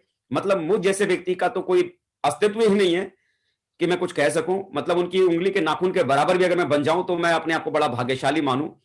मतलब वो शख्सियत, हमारे ग्रेट महागुरु जी, इंडियन डायरेक्ट सेलिंग के मतलब शहंशाह के कहिए, बेताज बादशाह हैं वो, माननीय श्री नरसिंह ग्रेवाल सर। आज उनका प्रभाव मेरी जिंदगी में बहुत ज्यादा है, और आज मैं बहुत एहसानमंद हूं कि आज सर ने मुझे इस काबिल समझा, मुझे ये मौका दिया कि आप लोगों के बीच में आकर अपनी बातों को मैं कह पाया।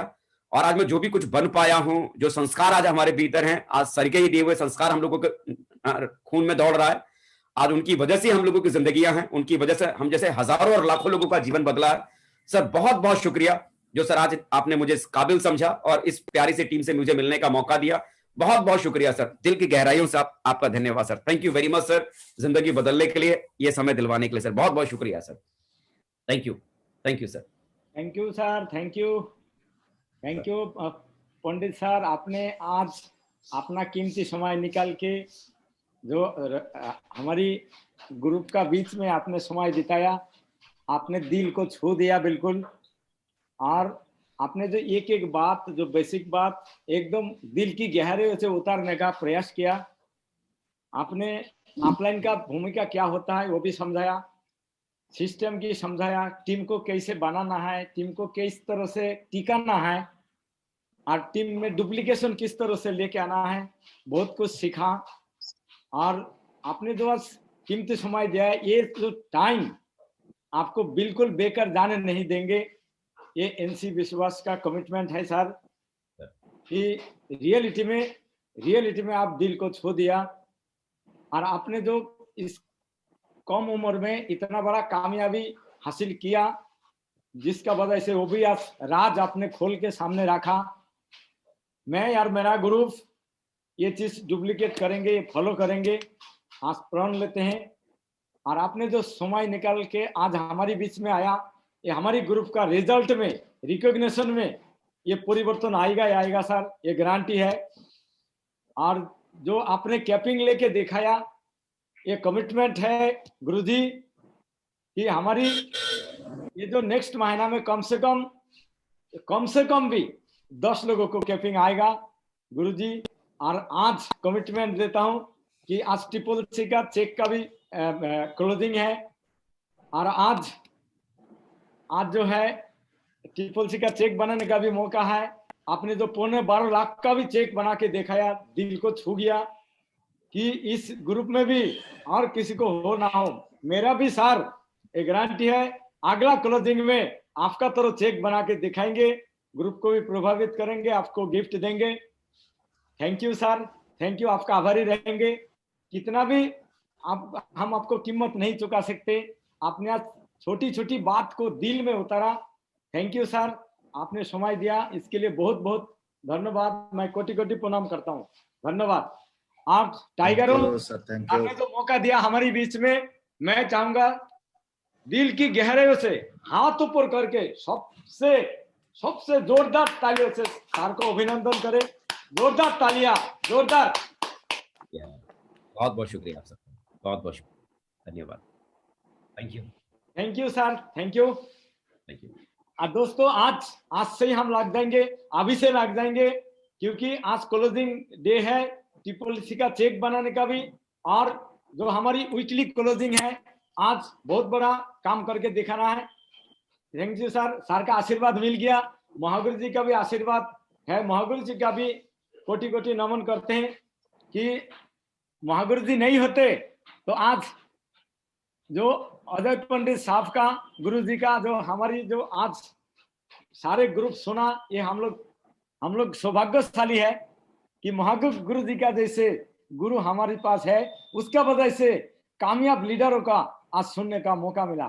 थैंक यू सर, याद रहेगा। Thank you sir, thank you, बहुत बहुत शुक्रिया आपसे। एक बार जरूर बोले कि हम आज कमिटमेंट ले कि डायमंड, आज जितना सारे 500 का ऊपर लोग वेटिंग में भी है, 500 का पैनल फुल है, सुन रहे सर, आज कमिटमेंट देते कि ये 500 लोग, ये जो 500 टाइगर है, ये 500 एसोसिएट है, ये डायमंड बन के आपको आज कीमत चुकाएंगे। आज ये कमिटमेंट लेके डायमंड सर एकदम कमिटमेंट है, गिफ्ट करेंगे सर। बोलो क्या तैयार है? यस, डायमंड बनने के लिए तैयार है? Yes. Thank you, wish all the best and good diamond. Diamond, diamond, diamond, diamond, diamond. Thank you sir, thank you sir. Great sir, meeting आप ही एंड करोगे सर, आप? Yes sir, yes sir. Diamond, diamond, diamond, diamond, diamond, diamond, diamond. Thank you.